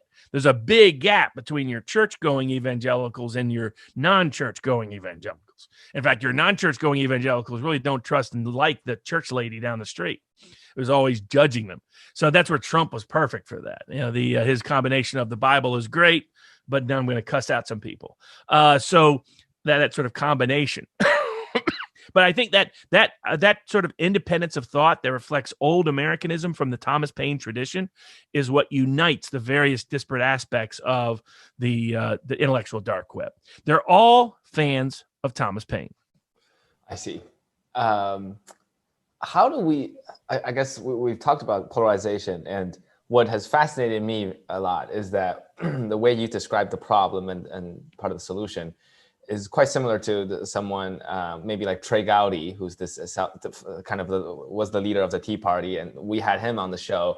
I had a fantastic conversation with him a couple of weeks ago, and we're someone very prominent of the left. I mean, I have a lot of Princeton professors, as you can assume, are somewhat democratic, liberally leaning. And people recognize the need to come together. They recognize that you have to find some, societal fabric that brings people together. They recognize the harm of social media and misinformation. But why can't people come together? For example, right? I don't see. Is it because people are too hung up on individual track records and say, oh, because Trey Gowdy was part of the partisan movement, I'm just not going to trust him? Or maybe because Robert Barnes is a lawyer for Alex Jones, he's gone. So it seems that you have a lot of the shared values. Oh, it's always fascinating as a lawyer, because I know when the hit piece is coming, which perspective there is by which client they highlight. So so if it's from the left, I'll know the hit piece is from the left when it says Robert Barnes, a lawyer for Alex Jones. I'll know the hit piece is from the right says Robert Barnes, lawyer for Ralph Nader, or lawyer for the Green Party, lawyer for the Peace and Freedom Party, last socialist standing party in America. I've represented them all. That's what I told people. Was like, I guarantee you I've represented somebody you hate because they hate each other politically. But I've represented all the way across the political spectrum: libertarians, Tea Parties, independents, constitutionalists, you name it, taxpayers party, anybody who wanted to have their chance to have their voice in the public square through petitioning or ballot access, I've represented at some point over the last 20 years. And I think it's the commitment to free thought and free debate that really separates the intellectual dark web from the rest, because we're losing that. And I think it's whenever people, and this is where I think Scott Adams has a good point, be careful attributing any belief you have with moral certainty. Because when you do that, that creates a dangerous trap to want to force those views on other people, to hate other people who don't share that belief, to want to exclude them from the public square, say their beliefs are so morally horrendous and my views are so morally certain to be true that I have no choice but to make sure Hitler doesn't rise to power. That kind of mindset and mentality tends to lead to bad places. I mean, that's where the phrase, the road to hell is paved with good intentions, comes from. And I think the only thing we should be morally certain about is the value of free speech, free thought, and free debate. I guess what would be a practical, realistic way of practice that? I mean, for example, if you were, how do you do it? How do you advise people to do it? For example, one of my very brilliant friends, I was talking to him that day, and we were debating about policy effects. And I think from what I observe is that I'm just an undergrad student at Princeton. It's very hard for me to personally say, what is the effect of, let's say, Trump's tax cut? I mean, I could learn about that effect from an article, I could from a paper, and probably I can, arrive at some conclusion that should be quite close to the truth. Maybe it exacerbates inequality, as what the left says. But the right could, obviously come up with a set of facts that says, you actually pay more taxes for rich people, blah, blah, blah. So when we assess a policy effect, when we assess an argument, it seems that both sides have made valid arguments. And eventually what you have to do, what my friend said, is you have to take an ideological stance. So he says, what do you believe in? Are you someone of the left, or are you someone of the left? But that seems to be a tautology, which is that you believe in something because you value the merit of that argument, but you only value the merit of the argument because you are someone of that belief, which is sort of a loop. But does that mean we have to be relativists? We cannot have ideological standings on issues anymore? I mean, I think we can. My measurements or metrics that I use or recommend to people are two things. One, try to be able to predict. So if you're right about a particular policy, particular person, particular party, predict what you think the outcome is going to be and see how accurate your predictions are. And like Scott Adams has a bunch of these as well that are good. And his point is that if you're really bad at short-term predictions, you're probably approaching things from the wrong perspective. Whereas if you're able to predict it at an above average rate, that means you at least from an accuracy perspective, you have a good, clean read on it. And that's what I like betting markets for. Betting markets, like I recommend that to people to do, even if you're just, $5, just because the habit of doing so will force you to evaluate things more objectively. You'll see people who feel absolutely certain about something. And you say, okay, let's bet $10 on it. And all of a sudden they're like, well, hold on a second. And it's like, okay, now you're revealing to yourself that you're not quite as certain as you thought you were about certain things happening. So I encourage people. That's why I love skin in the game. I agree with Taleb. Yes, exactly. With Taleb, I think is absolutely. Even though he's got a totally fragile ego, he blocked me on Twitter because I did. Oh, really? I pointed out that I told him. I said, "What if the black swan of COVID-19 is Taleb? What if it's not actually the virus, but it's your perspective on the virus?" And I thought it was an interesting point that might provoke a response. Well, it did provoke a response. Block. So even though, again, I think the man is a pure genius, yes, but I think he's right that you need skin in the game. And, betting markets are a way to do it. There's other ways to do it. But you have to test your judgment all the time. Exactly. It forces you to really, it gives an objective measurement. How right am I really about these things? The other thing I always encourage people to do is change your motivation. So like I suggested to my niece, I was like, if you really want to understand these different political perspectives, create 4 Twitter accounts of the different perspectives and create little echo chambers within each of those and see how good you are at being able to say things that are popular within that group, be able to respond to it, because you'll start to figure, okay, this is how this group thinks.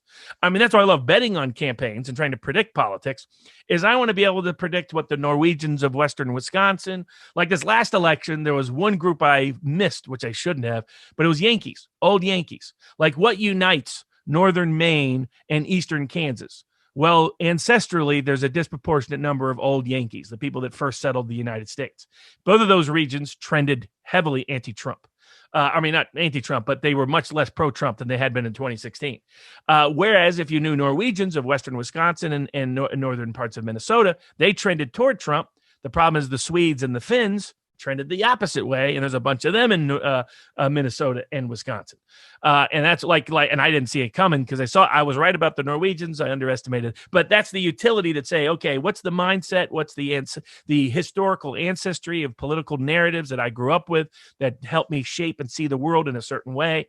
And for like Swedes, Finns, and Yankees, they've tended to vote in together for centuries in America, because they're more respectable types. They don't like the disrespectable type. And 4 years of Trump was 4 years too much for them. Whereas the Norwegians, particularly Norwegians in America, come from the very populist conservative traditions, deeply anti-war. They loved the way Trump handled things because he actually kept his word about not going to war. So that's why you saw a divide. Like in Wisconsin, no Republicans ever lost who won the Norwegians. Trump was the first one to, because he lost just enough. Well, maybe he lost just enough. That'll be another question for history. But as I like to put it, if the election was within the margin of fraud, Trump was in trouble. And whether or not fraud occurred or it was just systemic irregularities, all these people that became indefinitely confined somehow in Wisconsin overnight, suddenly they were all in hospital beds when they weren't in hospital beds. But that's another story. Though maybe a bridge into the election. But that's what's useful. Try to be able to predict other people's views who totally disagree with you. And then you'll be much better at understanding a multiplicity of perspectives and getting to truth, and try to force skin in the game upon yourself to be able to measure the accuracy of your own assumptions and beliefs. We should really talk about the election, since we've been going on for a while. And I forgot to say at the intro, you you're the American who won the largest amount of money when it comes to election betting, especially in 2016. You bet on Trump, you won huge. You flew to Ireland, you made a bunch of small bets because in the States, the election betting is not really purely legal. So I'd love to hear your thoughts on that, on this election. Because yesterday, so we're recording this on December 15th, yesterday on the 14th, Congress, so the state electors came to Congress and finally certified the results for Biden's victory. And yesterday also, Attorney General Bill Barr resigned. So tons of stuff is going on. And this Trump is going on and on saying there's continues to be election fraud. He believes that his lawsuits will prevail, even though the Supreme Court has struck down a bunch, and there doesn't seem to be going anywhere. Mitch McConnell today even said he congratulated Biden. So where do you see all this happening? What is going on here? So it's sort of fascinating. So the multiple perspectives. So I've been betting on elections since I was a kid, have never lost money on a presidential election cycle. And I should have lost money this presidential election cycle, but I didn't because of the luck of the Irish is still present. They closed down all the Irish books because of COVID in October. So I couldn't go to Ireland. In London, they required you to quarantine for 14 days. So I couldn't bet in London. And I asked certain sports books, would they take my money if I could get someone to courier the cash? And they said, no, we don't want, because of my success in 2016, they wanted nothing to do with my money in 2020. They're like, stay home, Bobby, in that nice English diplomatic, polite way. So because of it, I was forced to put all of my money on Predict It, which is the only legal betting market for politics in America. But because they limit each market, I had to spread my money around. So I had to bet on a bunch of House races. I had to bet on the margin of victory in a bunch of states. And because of the craziness of this election, I still made money despite, at least right now, and for predicted purposes, Trump lost on those markets. But I won on the margin of victory in Florida, won on the margin of victory in Ohio, won on the margin of victory in Iowa, won on the margin of victory in Texas, won on the margin of victory in terms of the popular vote being nowhere near what the polls said they were going to be, won in terms of the electoral vote margins being nowhere where they were predicting it, won on a bunch of Senate races, won on a bunch of House races. So I ended up making money despite all of this. Just like 2018, I had a big bet on the House and a bet that the Senate Republicans would add 2 seats in the Senate. Because they were both underdog bets, I still made money, even though the House bet didn't pay off. And it's because we've had some really weird elections since 2016. We've seen things that almost always go in the same pattern, go in opposite patterns. And so 2018 was kind of a preview for that, though 2020 is crazy. I mean, we had 15 counties that have picked the winner in every single election since 1960. And the reason why 1960 is there is because that was a Catholic Protestant split, depending on the nature of the county. But otherwise, have been absolutely predictive in the modern era. All of them voted for Trump, most of them by big margins, and yet Trump lost. So it's like the first time Ohio and Florida have trended more Republican, and the Republican lose votes and lose percentages in Wisconsin, Michigan, and Pennsylvania. Never happened before since 1960. And again, that was a religious divide. So all of your traditional metrics, social media metrics, enthusiasm metrics, lack of incumbent being challenged, all these metrics said Trump was going to win. And then all the polls said Biden was going to win big, and ended up being in between, ended up being a split the baby kind of result where all of the historical metrics were wrong and all the polls were wrong. Biden won, but he barely won. And so I think now I think the key thing in the election, no doubt, was mail-in balloting. And the big open question is, was the mail-in balloting legal or not? And for that, you don't have to prove fraud or forgery. You could just have people who didn't realize they were no longer lawfully registered to vote, or somebody who wasn't 18, and like a bunch of them in Georgia, 17-year-olds managed to somehow vote. You have people who weren't lawfully registered at an actual physical address, as is required under law, to vote. So we have 3 mechanisms, and that's just going to be an open question, because the sad part is all of our courts have run and hid, and almost all of our election officials have run and hid. So like when this whole process started, I was like, there's 3 questions. Okay, did people who are not lawfully qualified to vote? Second, did people lawfully cast their ballots? And the way I give that is there's a certain protocol you have to go into for mail-in balloting. It'd be like showing up at the polls late. That doesn't mean you're a fraudulent voter. But let's say you show up at 9 o'clock an hour late and you were allowed to vote. Well, that's an illegally cast vote because you had to be there by 8 o'clock. Doesn't make it fraud or forgery. It just means you didn't abide by the rules. Well, did the same thing happen in the mail-in balloting context? So first, did only the qualified people vote? Did people cast their vote in an unlawful manner? And then third, was the count of the vote done lawfully and correctly? And there are ways. I mean, the United States Elections Assistance Commission, formed after the debacle of 2000, has created all these election guidelines and best practices about here's how you do a canvass, here's how you do a count, here's how you do an audit, here's how you do a recanvass, here's how you do a recount. And unfortunately, none of these states have abided by these rules and procedures. And people like Matt Brainerd, people like Richard Barris of People's Pundit have found a lot of data that's at least prima facie evidence that there were people who voted who were not qualified to vote. Some cases they were dead. In some cases they were duplicate votes, and those people who appeared to have voted twice. In another case, and that mail-in balloting created that possibility, unless it was strictly enforced. People who were managed to vote in different states, people who were registered in one state voting in a swing state instead, people who said they were living at a post office box, which was illegal voting. So you had all of those issues with whether only qualified people voted, 17-year-olds voting in some cases. The second category in terms of the mail-in balloting, did only those lawfully cast votes? Well, there we removed a lot of the rules. It used to be you had to request a ballot before it was sent to you. In some states that wasn't required this time. It used to be you have to have someone witness it to make sure it was you and that you filled it out in secret. Because a big problem with absentee ballots is they're no longer secret ballots, hypothetically. Someone can watch you fill it out. Someone can look at the ballot before they allow it to be sent back in.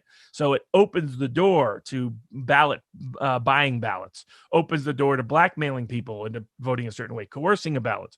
Or the biggest concern, somebody else fills out that ballot other than the person who was qualified to vote. One of the ways we protected against that was someone had to notarize who was a witness who said, okay, I saw them fill it out in private. No one else saw the ballot. I saw them put it in the envelope, seal it, sign it, etc. We removed that requirement in most of the states. We removed the requirement that it go through the mail. They could just drop it off at a drop box. Well, that creates ballot harvesting opportunities. That's illegal in most states other than California. So the question was, were these votes lawfully cast in a secret manner by the person qualified to vote? And there are ways. The only way we had to check that was signature matches. And unfortunately, none of the states that are in contest allowed a real signature match to occur. They did a small sample in Arizona, and there they found the Democrats' own expert said 11% of the ballots don't match the envelopes, don't match the signature on file. And the court's excuse and that would mean that there were, about 9% of the vote in Arizona, if you use that as a legitimate statistically significant sample, and the court was the one that created that measurement for a statistically significant sample, means that there were more votes cast that were illegally cast than the margin of victory by a ratio of about 30x. So what happened is the court changed the views about the standard. The court said, no, you have to prove forgery. Well, in a signature match context, you could never prove forgery because you don't have enough specimens of signatures. So he created an impossible burden. And so this one check on whether a ballot was lawfully cast, signature matches, was also effectively thrown out in a lot of places. And so then the third question was the ballot was the count of the ballot done. That's why we have poll watchers and observers, so they can observe the process and make sure it's being done correctly. Well, they kicked him out or excluded him or did other things in all the key swing states. And then the court's reaction to it was, like the Pennsylvania Supreme Court, oh, well, the right to observe is not a meaningful right to observe. I mean, that's just ridiculous. So the problem that I have is the three measurements of checking an honest vote were not done in this election. Almost all the courts are saying we're not going to hear the case. Those a standing or ripeness or mootness or latches or whatever the excuse of the day is. I think the courts have this like excuse of the day little box next to their little chambers, and they just go through and pull out which one they're going to use today to not rule on elections. And I think that's bad for the court systems and bad for America.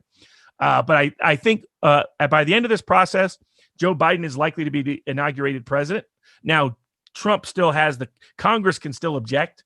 In 1876, Congress objected because there were different electors. There's also been Republican electors are going to send their electors votes to Congress. Vice President Pence could have a role. So I don't think he'll exercise it, but hypothetically, the vice president can pick a different group of electors if two different groups of electors have been sent to the Congress, because he's the one who, quote, counts the electors in front of Congress. And then the House and the Senate can each object to the electors. If they join together, they can have a hearing on whether certain electors should be allowed to be voted on. It's unlikely that remedy is going to be enforced in this election.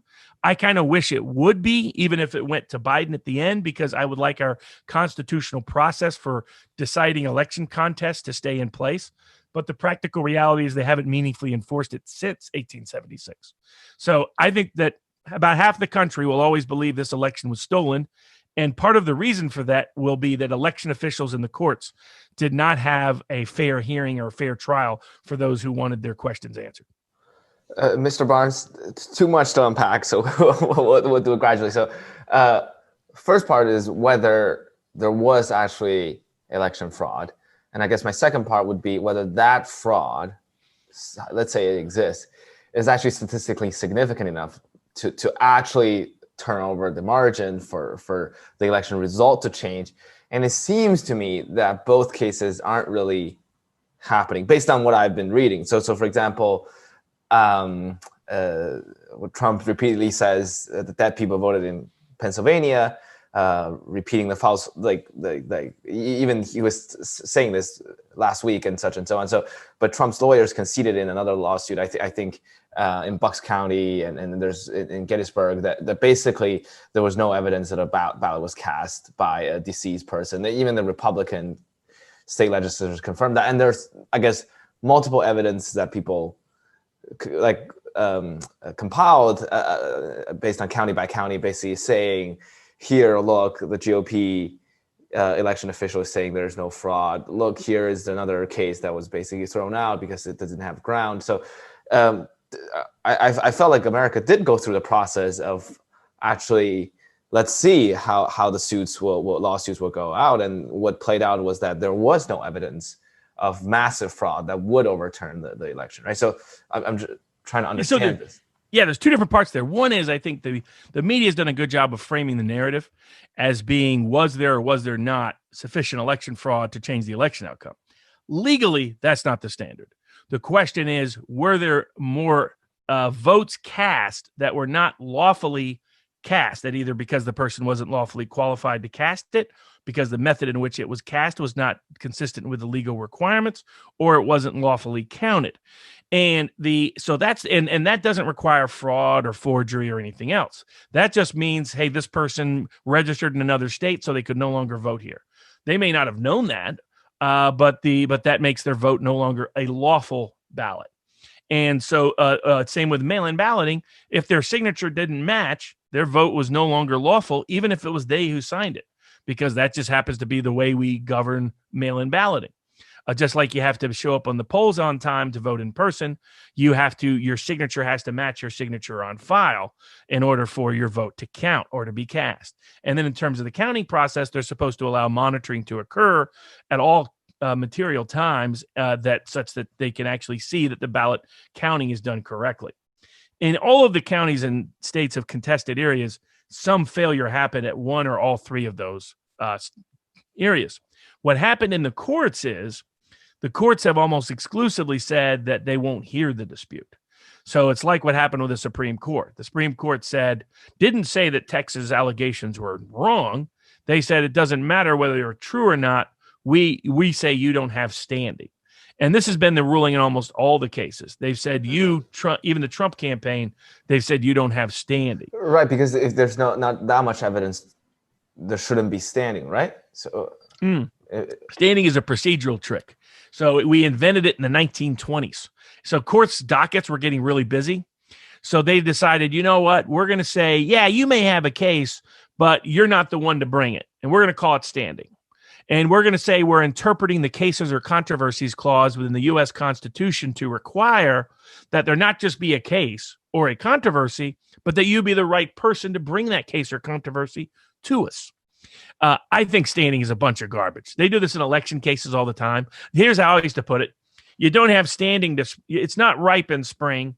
You don't have standing in summer. And it's either latches or moot by winter. So no matter latches by fall, moot by winter. So magically, they never have to take your case or hear your controversy. And the courts invented, and they go back and forth on this. Like you give me any judge, any court in the country, and I'll find somewhere where they've contradicted themselves about the application of standing. What standing really is the court saying, we don't want to expend our political capital to get involved in the middle of this mess. Go somewhere else for remedy. That's what it really, and that's what's happening in almost all the election disputes. And I don't think it's healthy. Like, I think if one of them would have scheduled a 1-week trial, present the evidence, allow cross-examination, allow the other evidence, people would have felt much more satisfied with the outcome, even if they disagreed with whatever ruling the judge made. They'd have been like, okay, I had my day in court. Going back to like why it's valuable to let anybody speak, it's reflecting their humanitarianism. I think the same thing about letting people have their day in court. Let them speak their mind. Let them see it cross-examined. Let them see people judge the evidence. And all these courts are coming to a wide range of excuses to why they can't do that. And they're saying, well, I can't do it for this reason or that reason. And the media is interpreting it as, oh, court heard the evidence and rejected it. None of these courts have heard the evidence. So Rudy Giuliani, Trump's lawyer, did the whole press conference presenting it, and even went to different states to testify. And I mean, there were a lot of memes basically making fun of him and his witnesses. We won't go there, but did you feel like his evidence were solid? Did you see? I think there's different. Some of that evidence was stronger and some of it was weaker. The strongest evidence out there for people who want to look into it is from Matt Brainerd. Matt Brainerd did a statistically significant sample of enough states backed up with documentation and phone surveys and the like to look at how many people may have illegally voted in the key swing states. And I have not seen a effective refutation of his evidence so far. There's been partial rejection of certain subcomponents of it, but not in mass. But my view has always been the same. My view has been that there is no way that if they would have used the same signature match standards they use for nominating petitions on these mail-in ballots, there's no way there's not more illegally cast ballots than the margin of victory. Now, that doesn't mean necessarily that Trump won. The way that constitutionally works is under the 12th Amendment, you go to the Congress and they vote by state delegation. Now, that favored Trump because Republicans have an edge there, but it's still no guarantee how that would have gone. Ask Andrew Jackson in 1824 how that worked out. So we put that amendment in after 1800 created such a disaster. And we used it in 1824, didn't fully use it in 1876. In 1876, both houses of Congress just debated whose electors to count. And that went on until 48 hours before Inauguration Day. And back then, Inauguration Day was in March. So my view is if they would have strictly enforced the election laws on the books, then Trump likely wins 2020. So that's one way, not because of election fraud, but just because not enough people's signatures will match. To give people an example, Barack Obama first got elected to the state Senate in Illinois by getting all of his opponents kicked from the ballot on the grounds that their nominating petition signatures didn't match. And the average signature match rejection rate in his race was over 50%. And they did it to Kanye this year in both Illinois and Virginia. Over 20% of his signatures didn't match in those states using strict signature match standards. Just the reality that you have all these new people voting and all their signatures match, not high. So, and I also think there was some degree of fraud. Jimmy Carter, 2005, U.S. Election Assistance Commission, New York Times in 2012 said absentee balloting invites fraud, and it's where fraud is going to come about. And the way you catch it is with strict signature matches. When they would never, most of these states didn't do a strict signature match. And all I wanted, and all a bunch of other people wanted, was, hey, let's just have an independently monitored signature match process so that we can see maybe the signatures do match. When all of the states said, no, we can't do that, that told me, okay, they don't have confidence in their own signature match checks. So I think it wasn't necessarily fraud that tipped the election. I do think the failure to strictly enforce the laws did tip the election. How important is it to, this is a very, probably a stupid question from a legal perspective, but I will ask it. I mean, I don't have a law degree, so it's very hard for me to understand the nitty gritty, but some people would say, look at the popular vote and look at how people cast the ballot. Sure, it might be late, an hour late. Sure, it might be that the signature didn't match that. But if there's no mass election fraud, it is a representation of the will of the people. And shouldn't the democratic will be reflected in the election of Joseph Biden? Technically, that's just not our constitutional process. So the constitutional process is for electors to the presidency, it's the state legislatures write the rules. And they decide who's qualified to vote. They decide what ballot is lawfully cast, and they decide how the ballots are to be counted. And the rules for all three just weren't enforced by the executive branches in those swing states. Now, their view would be your argument. They would say, look, we're just trying to get the best expression of the will of the people. And I understand that, but that was actually rejected at the time of the Constitutional Convention. They could have said, they actually thought about, let's have just a national vote. In fact, the most debated clause in the entire Constitution was the electors clause for the presidency, because it's the one place that's going to govern everybody. And back then, they were terrified of the power of the presidency. That was a totally new office. They were used to monarchical rule. They were afraid the president would get co-opted. They were afraid the president would try to become a king. And it was the one office that governed the whole country. Unlike, say, House members or senators that are only representing their state in a national branch of power, this one guy got to govern everybody. And maybe someday would be one woman, but at the time was one man.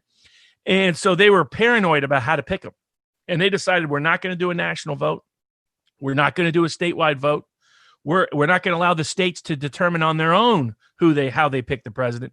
We're going to say, you state legislatures, because you're the closest, you're a branch of government that's closest to the people. So it was a hybrid solution of a little D Democratic solution and a little R Republican solution. So we're going to let the state legislatures, you choose how the presidential electors are going to be chosen. And what happened in this election is we just decided to scrap that. A bunch of executive branch officials decided that they thought the will of the people was better represented by different rules than the ones the state legislatures passed. The problem is that's just not constitutional. But it may not matter because, as they say in Mexico, Constitution made of paper, blade made of steel. And the reality is, if the Supreme Court doesn't take it up, then there's no enforcement mechanism for the electors clause. But the political argument is the one you made. That's why they did what they did. They didn't do it out of a fraudulent intent. They believed they knew better than the state legislatures how to make sure the will of the people was represented in this election. The problem is they were not the constitutionally chosen agents of choosing the presidential election. Okay, again, a lot for me to understand and digest even after this interview. But I guess just to make sure I understand and characterize your viewpoint fairly, it's not saying there's systemically organized fraud per se. But if you throw out the ballots that have irregularities, it should be statistically significant enough to sway the election towards Trump's favor in swing states. Really, I don't. That's why they basically needed the whole theoretical goal of mass mail-in balloting was Democrats believed they could substitute for their enthusiasm gap problems with mass mail-in balloting. And the question is whether that, but the criticism by people was, by people who have done a lot of election litigation like I have, was there's no way you can get the signatures to match at a significant enough rate. You're going to need the signature match enforcement not to happen, because just people's natural instinct is to change their signatures. People get married and change their signatures. And they exclude, when I represent a bunch of third parties and independents, they don't care about those excuses when I'm like, look, we should represent the will of the people and allow the person to get on the ballot. No, not then. The state officials in the court say, no, Mr. Barnes, the signatures have to strictly match or your person's not on the ballot, period. I'm like, okay, if that's a good enough rule to keep people off the ballot, then it's a good enough rule as to determine whether a ballot is lawfully cast. And that's what all the state legislatures in these states said. They said you have to have the signatures match. But all of the governors and secretaries of state in these states said, no, we're not going to enforce that this time. And I believe that was the case, but I wasn't sure until in all of these states, different parts of the Trump team asked for a signature match audit to occur. They wouldn't allow it in a single county in a single swing state. And that's what told. And then the one place where a court ordered it, Arizona, it comes back with a much higher rejection rate. I mean, all you need is for 1% to 2% of the signatures to not match, and you have more illegally cast ballots than the margin of victory, which should constitutionally send it to the House. The fact they wouldn't allow that match check to occur, except in Arizona, and there was 11%, much higher than needed, is a sign of how systemic the problem was. So it's saying, so when states have close elections, many will recount the ballots, and all of the states with close results in the 2020 presidential race have paper records of each vote, so that allow the ability to go back and count each ballot if necessary. And this process allows for the identification and correction for any mistakes or errors. However, I think some member of the Election Infrastructure Government Coordinating Council, whatever this committee may be, basically said that they did that. And then after the recount, there was no evidence that any voting system were deleted or lost votes or changed votes or was in any way compromised. So I guess we're kind of talking across each other, and I think even the facts from the left are talking across from me, because they're essentially saying we did all the recounts, we look at the evidence presented by the right, we just didn't think it was significant enough, so we shouldn't do it. And you're saying we in fact did not seriously consider some of the lawsuits brought up by Trump's team, and had we considered them in a very detailed way, abiding by the legal standards, based on the number we know, it would have flipped the election result. However, what all the verification process that has happened so far has been focusing on things where was there a fraud? No, there was no systemic fraud. Was the recount a right recount? Yes, there was a recount. But that's not the thing that you are arguing for, because you're saying there are things about signature checks, there are things that would have flipped the election, but were never actually investigated. And now people on the left are essentially saying, look at the evidence that we have done on all the recounts, on all the these parts, and then that has verified the election result. And you're saying that didn't verify anything, basically. Correct. Exactly. They were looking at evidence that was not like, there was people who were complaining about computers and whatnot, but that was never my position. I didn't have a problem with that aspect. Now, I'm not a big fan of having a lot of electronic machinery. I like the old school paper ballots, the way they still do it in the UK. I mean, I love the sort of the pageantry of the Brexit vote, where you had all these people walk in and they have these big boxes with the paper ballots and they unload them and they all sit there and count them in front of everybody. I thought that was great drama, just a great way to do it, to reaffirm people's confidence in elections. And instead here we do it in secret after midnight, and we do it with machines. I mean, why do they come up with these names? It's like we started this election with an app called Shadow in the Iowa caucuses that managed to go AWOL, and we finished with an app called Dominion. It's like, I mean, can we come up with at least better names than these kind of names? But putting that aside, my view was always that the method in which the signatures came in was the priority issue. The second was verifying only lawfully qualified people voted. And third, making sure we had monitoring for the count of the ballots. And the big one was the signature matches on the mail-in ballots. And that just never occurred. They wouldn't allow any independent confirmation, wouldn't allow the people in Georgia claim they did it. But then they wouldn't allow an audit to occur. And I'm like, look, if it happened, just give us a sample so we can look and see if maybe there is no problem. They wouldn't do it. They promised to do so, but it's part of what's supposed to be called the canvas. And when you do a recanvas, you double check all the signatures. And the reason to have an independent monitor there is that it goes back to our motivated reasoning discussion. The partisans have the strongest motive to challenge it. And so the goal is, if there's any problem with the signature, a partisan will identify it. What they did in Arizona, it was the Democrats' own expert who said 11% of these signatures just don't match. And the rule is you didn't have to require forgery. It's that the signature doesn't match, the vote can't count. And so if there was only 2% in Arizona, then that meant that the way the election laws work is if there's more votes in doubt than the margin of victory, you throw out the election results. The normal remedy is you do a revote. But in the presidential context, the constitutional remedy is it goes to the House to vote by state delegation. Unfortunately, we never got a fair hearing on those identified issues. And I don't think Trump ever will unless Congress gives it to him. And I want Congress to give it to him for two reasons. One, I think we should fully know what happened in the election. But at a minimum, at least let people voice their concerns and see a hearing heard. Right now, what's happening is courts are shooting it down on procedural games that are leaving the Trump supporting side of the equation frustrated. And they increasingly think our court system's kind of a crock. Like for the U.S. Supreme Court to say, maybe you got an issue, but I'm going to play Pontius Pilate, wash my hands, and say, I can't hear this. I can't decide this. I'll let the crowd decide. I'll let the Congress decide. I don't think it was good for the Supreme Court, but we'll see. So where can we get the data on things like signature rechecks? Because I remember Trump tweeted something was like there were a lawsuit or some decree signed by the Georgia Secretary of State with the approval of the governor that made it impossible to check and match signatures on ballots and envelopes.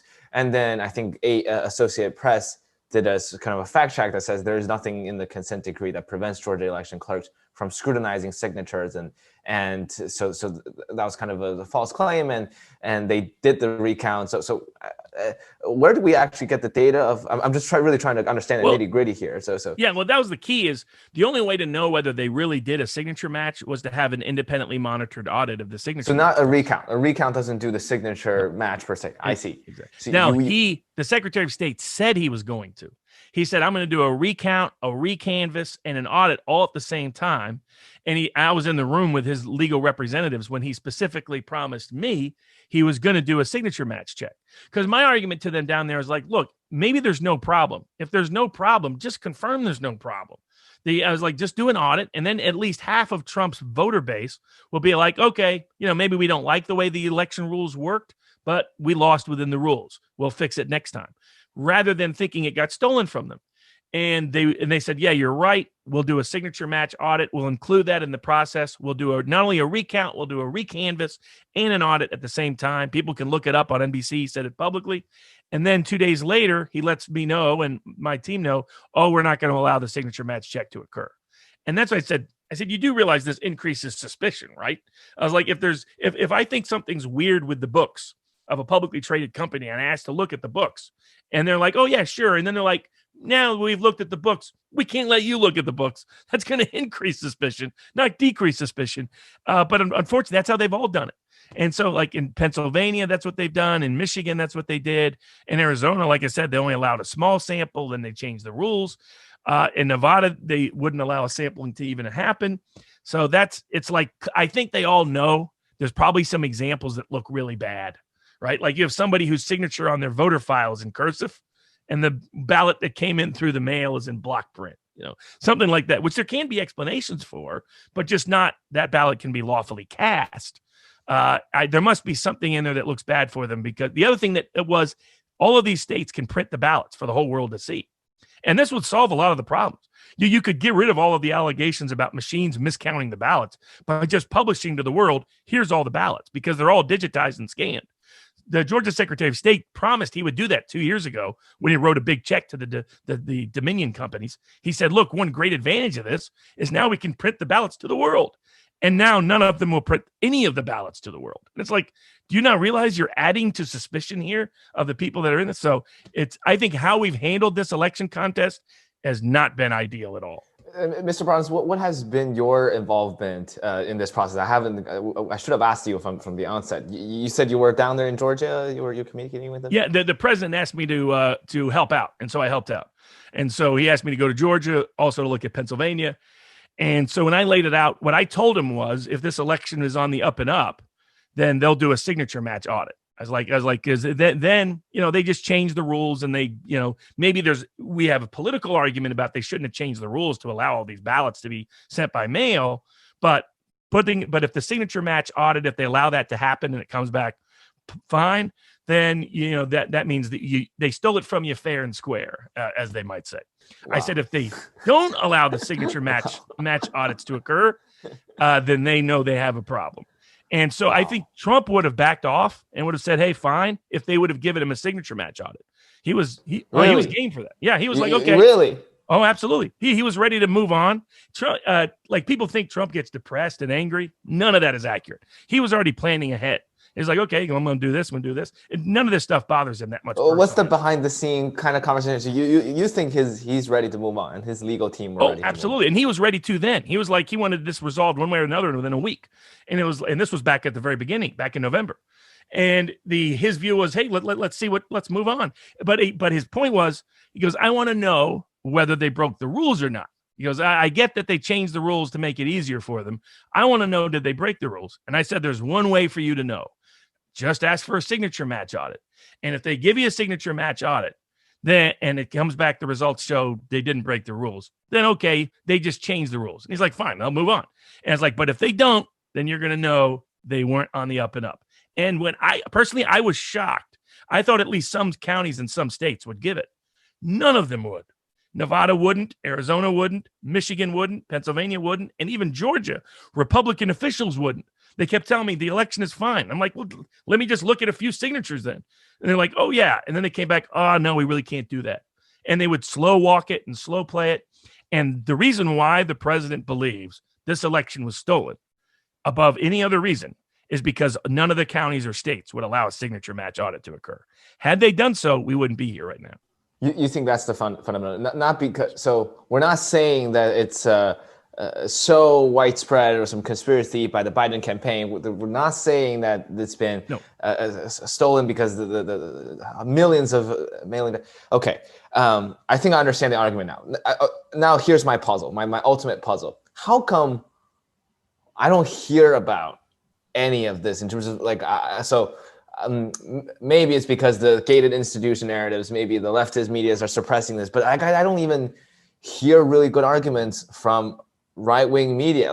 For example, I subscribe to a newsletter called The Writing, which is every morning they send you, the subscribers, a list of far-right, right-wing media headlines. I just read that to get the spectrum, to get the idea of what's going on. But I read some of those articles. It's not logical. It's convoluted. They don't have that many good facts. I don't know what the president is really thinking. I mean, if I watch anything from CNN or MSNBC or The Daily Show with Trevor Noah or read the New York Times or any even centrist kind of organizations, they all seem to have proven that there is no election fraud, and a lot of the Trump's claims were baseless. So it almost seems that the people who vouch for Trump are doing themselves a disservice by not providing the true arguments, or somehow they provided the true arguments that like what you're doing, but it get refracted through some kind of lens that nobody on the left would actually try to hear that out. And this is before even let's talk about the ideological bias. This is before that people on the left, if this dismisses you, it's just we didn't even know this was the argument. Right. I mean, I think half of it is the gated institutional narrative, so that when developments happen, like the Arizona development, where a Democratic expert came back and said 11% of the signatures are in a statistically significant sample did not match, it completely got blacked out of institutional coverage. That story, other than me trying to scream about it to people, no major coverage.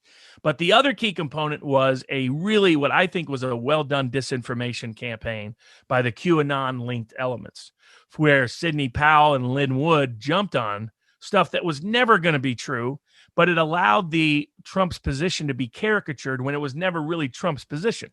They sowed the seed for misinformation. And it's the easiest attraction. It's the easiest place to go. If you're mad about the election, just come up with a story that has all of Trump's enemies on it conspiring, and that's the story people are going to be naturally drawn to. My story of just, hey, there was technical legal non-compliance that legally can change the election. That doesn't have big sex appeal. It doesn't have foreign governments and secret dictators and secret meetings, and it doesn't somehow combine the ghost of Hugo Chavez with the ghost of Fidel Castro, and you get to throw in George Soros as a bonus. My story doesn't have that in it. My story has a bunch of election officials decided they knew better than legislatures how to reflect the will of the people. That just wasn't constitutional. It's a very simple argument, but it doesn't have the big sex appeal of, computers and machines and hacking and secret servers and CIA and people are, it doesn't have any of that in it. And so consequently, in the court of public opinion on the right, my story got suppressed. And the story that dominates is the crazy story that often can be easily disproven. Dominion's not a foreign-owned company. Now, who does own Dominion is kind of interesting. It's the heart of Washington and Wall Street. It's the ex-members of the Carlyle Group and Cerberus, who have their own, who read like a Syriana script. I mean, when you go to the history of, if you want to understand where Syriana came from as a movie, study the history of the Carlyle Group or Cerberus, and you'll get fascinating connections. But it has nothing to do with, Chinese and Hong Kong and Swiss banks or any of that. Don't you think this is somewhat inevitable, Mr. Yes, Barnes? That's just right. Course. It was a perfectly tailored disinformation campaign that to an audience that's going to eat. And this always happens. I mean, really since 1960, the other side has always thought the election was stolen. This is really not that new. What's different here is the degree of legal controversy about it, especially with the mail-in ballots. Right, this year, it's like the regime-changing event. Exactly. That we had this flood. The one thing in 2012, the New York Times said was our greatest risk is if we ever do massive mail-in balloting. Now they forgot that in 2020. I'm sure they wish they could get rid of the Wayback Archive so they could bury that article, because what it was in 2012, Obama's camp was worried that Romney was going to try to use mail-in balloting to steal the election. And that's why the New York Times was like, mail-in balloting is bad, bad, bad. Absentee balloting is scary, scary, scary.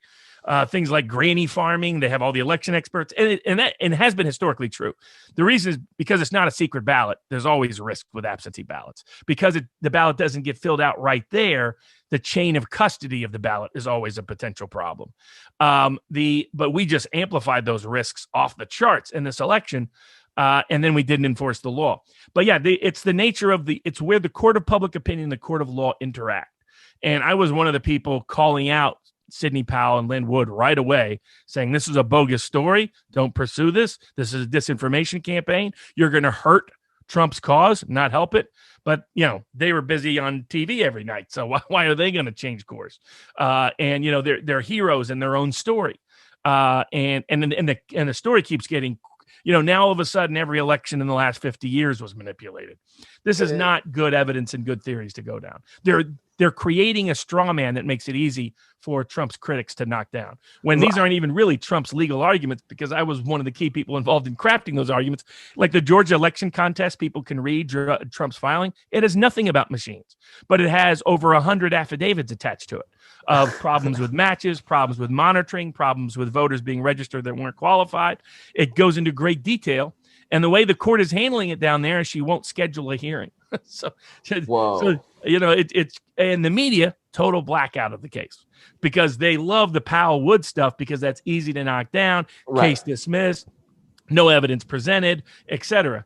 While the good arguments of Trump's election contest are never getting heard, even by the courts or by the court of public opinion, because of what Powell and Wood did. And you're right. The big key for Powell and Wood is they dominated media on the right. Media on the right raced to cover them. They did themselves a disservice, right? They really completely. did. Yes, completely. And what is it's good for clicks. You know, I mean, this is gonna. Hey, you combine China and Soros and Biden and all that's gonna get you a million clicks. Yeah. You know, Barnes has technical view about how election was non-compliant. That's gonna get you 10 views.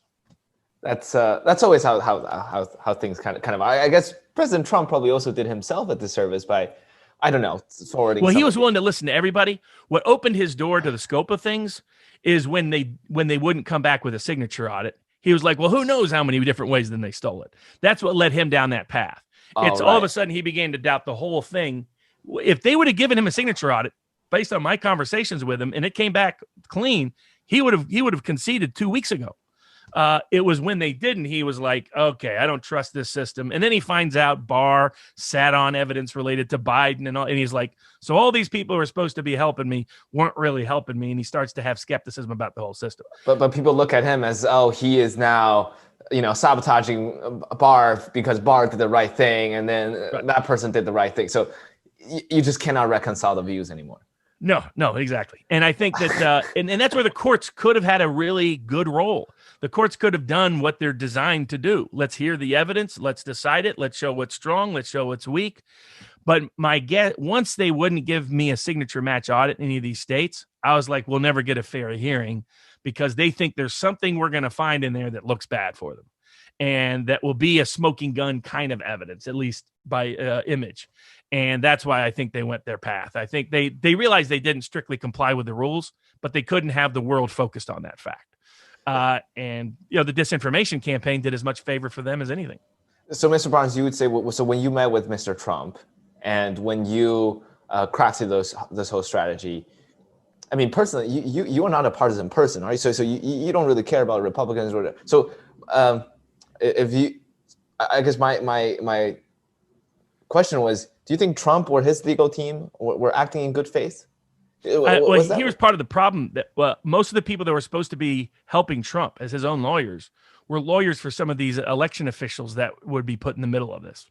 So they had conflicts from day one and they didn't disclose these conflicts and they didn't deal with it.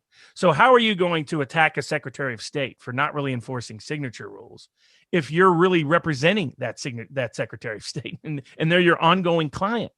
So that's like Trump. I think Trump was betrayed by a wide range of lawyers around him. And it's what accelerated this. It's what led Trump to have greater doubts about everything related to this, because he's seeing, all these people that are supposedly on his side taking actions that undermined him.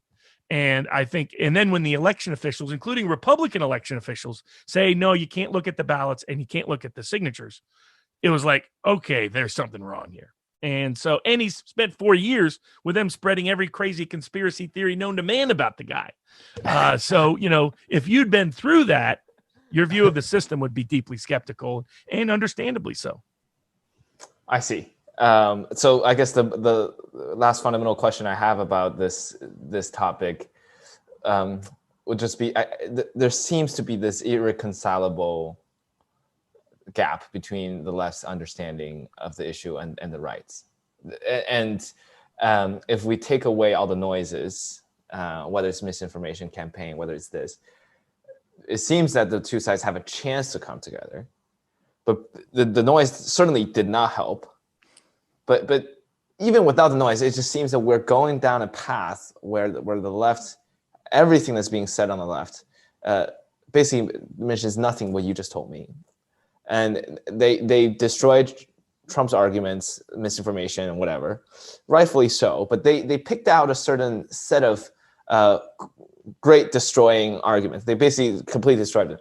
But the thing is, people on the right, this is what I find fascinating, is that they can always find a set of facts that somehow works. Like when I listen to Ben Shapiro's podcast, I'm like, this guy is a brilliant guy in the sense that he justifies himself in a very logical way, but then often they're blowing up a speckle of truth to be something greater, or often it did not seem to be very helpful, and such and so on. So that's why I'm always reading those conservative arguments that I see the point, but I have a very hard time being convinced. And I think a lot of my very open-minded liberal friends are like that. So what do you think of this, I guess? I think it's just a growing problem. I think that tribalism is a great book on this is The Big Sort. And it explains like how there's a motivation to be more radical. Like if you read The Big Sort, you could know which narrative would take hold post-election. Would Barnes's technical issue take hold, or would Wood and Powell's crazy conspiracy take hold? It was going to be, if you read The Big Sort, the more extreme you are, the more attention you get, the more validation you get. There's a nature of tribalism once it takes over people's mental approaches, mindset approaches, that inevitably and inescapably leads to worse tribalism, just due to its nature. So I think where the intellectual dark web is right is the way to avoid the problem of tribalism is to continue to allow the most voices to be heard and for the most people to listen to the most voices from the widest range of perspectives, which is exactly the opposite of the safe space censorship route that we're on. Are you optimistic or at all or pessimistic about where we were headed? Well, here I share Trump's perspective, which Trump is always optimistic. There's no such thing as obstacles. They're just something to overcome. That's it, it's a crazy perspective. He gets totally, it doesn't matter how irrational it is to think that something's going to happen. He's like, yeah, we can do this. And I think there's brilliance in it because the greatest changes happen by people who are willing to believe totally irrational things that they can change the world. And by simply believing it as such, they actually help change the world. You're Fidel Castro. You're hanging out with 8 buddies in the Sierra Madre Mountains, and you think you're going to run the country for the next 60 years? That was not a sane position for him to have in 1954. And yet by 1960, he would make it true for the next 60 years. So there's some great truth to permanent optimism. And so that's why I'll always be on the optimistic side, even when objective evidence might say that's not the most likely outcome. I guess looking back at this election season, I think your podcast done with Jordan Belfort was done before the election took place. I mean, you and I actually we scheduled this interview to happen back in October, long before this happened, and then this whole thing happened and it evolved in this way. Looking back at their experience in the past 2 to 3 months, I guess what were some of your takeaways? I guess did it make you look at the country in a new light in some way that you didn't previously foresee? I mean, 2020 is definitely the craziest year ever. I mean, for me, and it's fascinating times to be alive. We've never had a populist outsider get elected president, as happened with Trump. I got to make money betting on it, so it was like a double bonus. Defending aspects of the rule of law in the Trump era has been fascinating because I've come at it more from a pro-Trump populist perspective. I've seen the attacks on Trump as more threatening to the rule of law than anything Trump did. I found Russiagate disturbing and the rest. So I think, but it's mostly gone on the path I thought it would go. And I think that there were aspects of the election that were a surprise in the sense I didn't think that many mail-in ballots would really come in. I said Trump would win 74 million votes, and I nailed that almost to the number. But I thought Biden would win around 74 to 75 million votes. He added 5 million more, and all of those were mail-in ballots.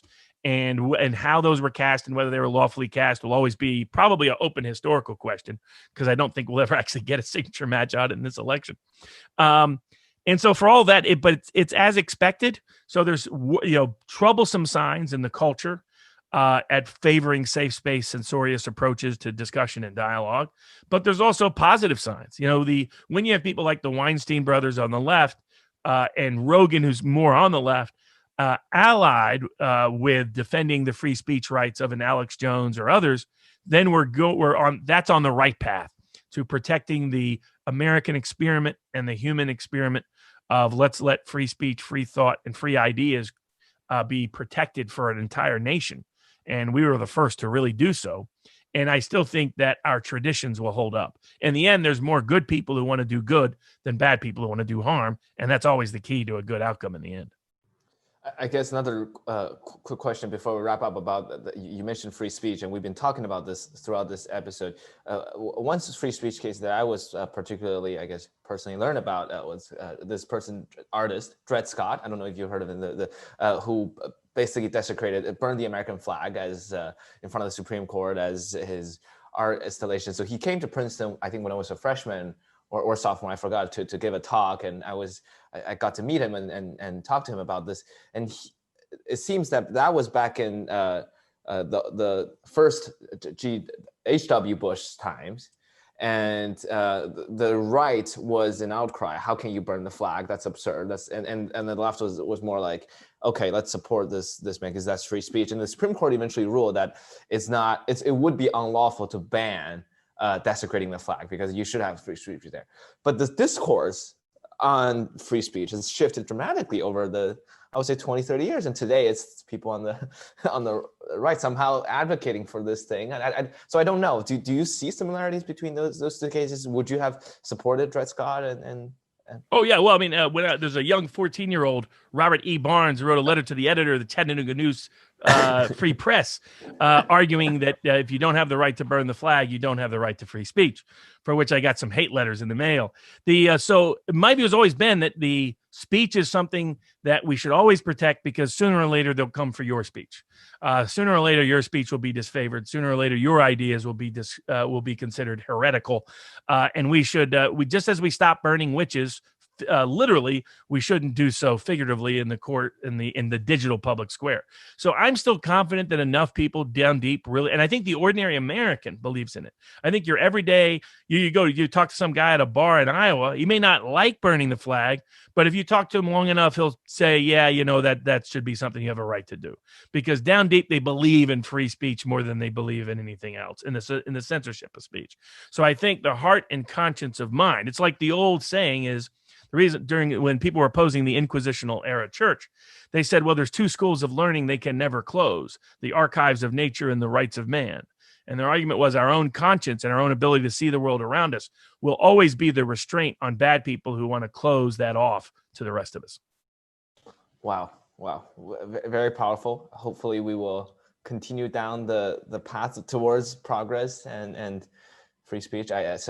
The name of our show is Policy Punchline. So I guess the last question I will ask you is, what would your punchline be for anything we've talked about today? We talked for 2.5 hours. It's probably the longest interview I've done. So just that, free speech is worth fighting for because it's the foundation of every other freedom we have in terms of thought, ideas, accuracy, truth, or justice.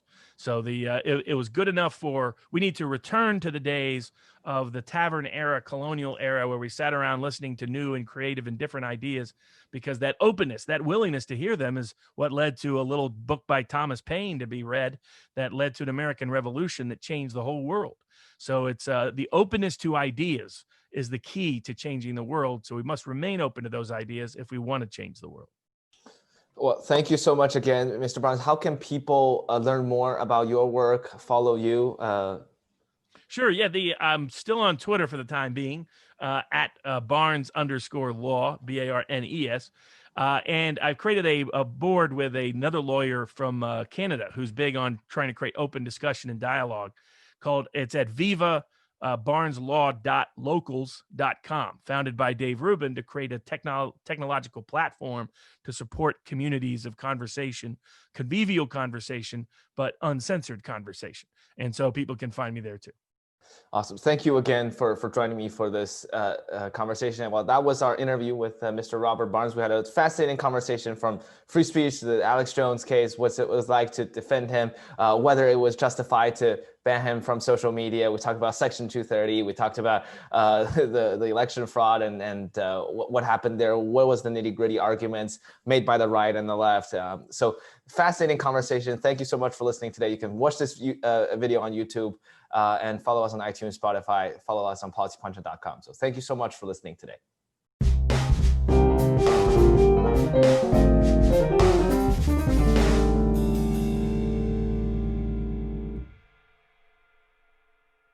You've been listening to Policy Punchline, a podcast generously supported by the Julius Rabinowitz Center for Public Policy and Finance at Princeton University.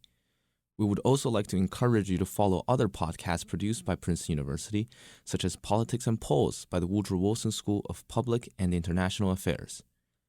Policy Punchline is intended to be informational only and does not reflect nor represent the views of Princeton University or the Julius Rabinowitz Center for Public Policy and Finance. For more information on subscription, donation, volunteering, or contact, please visit policypunchline.com. Thank you again for listening.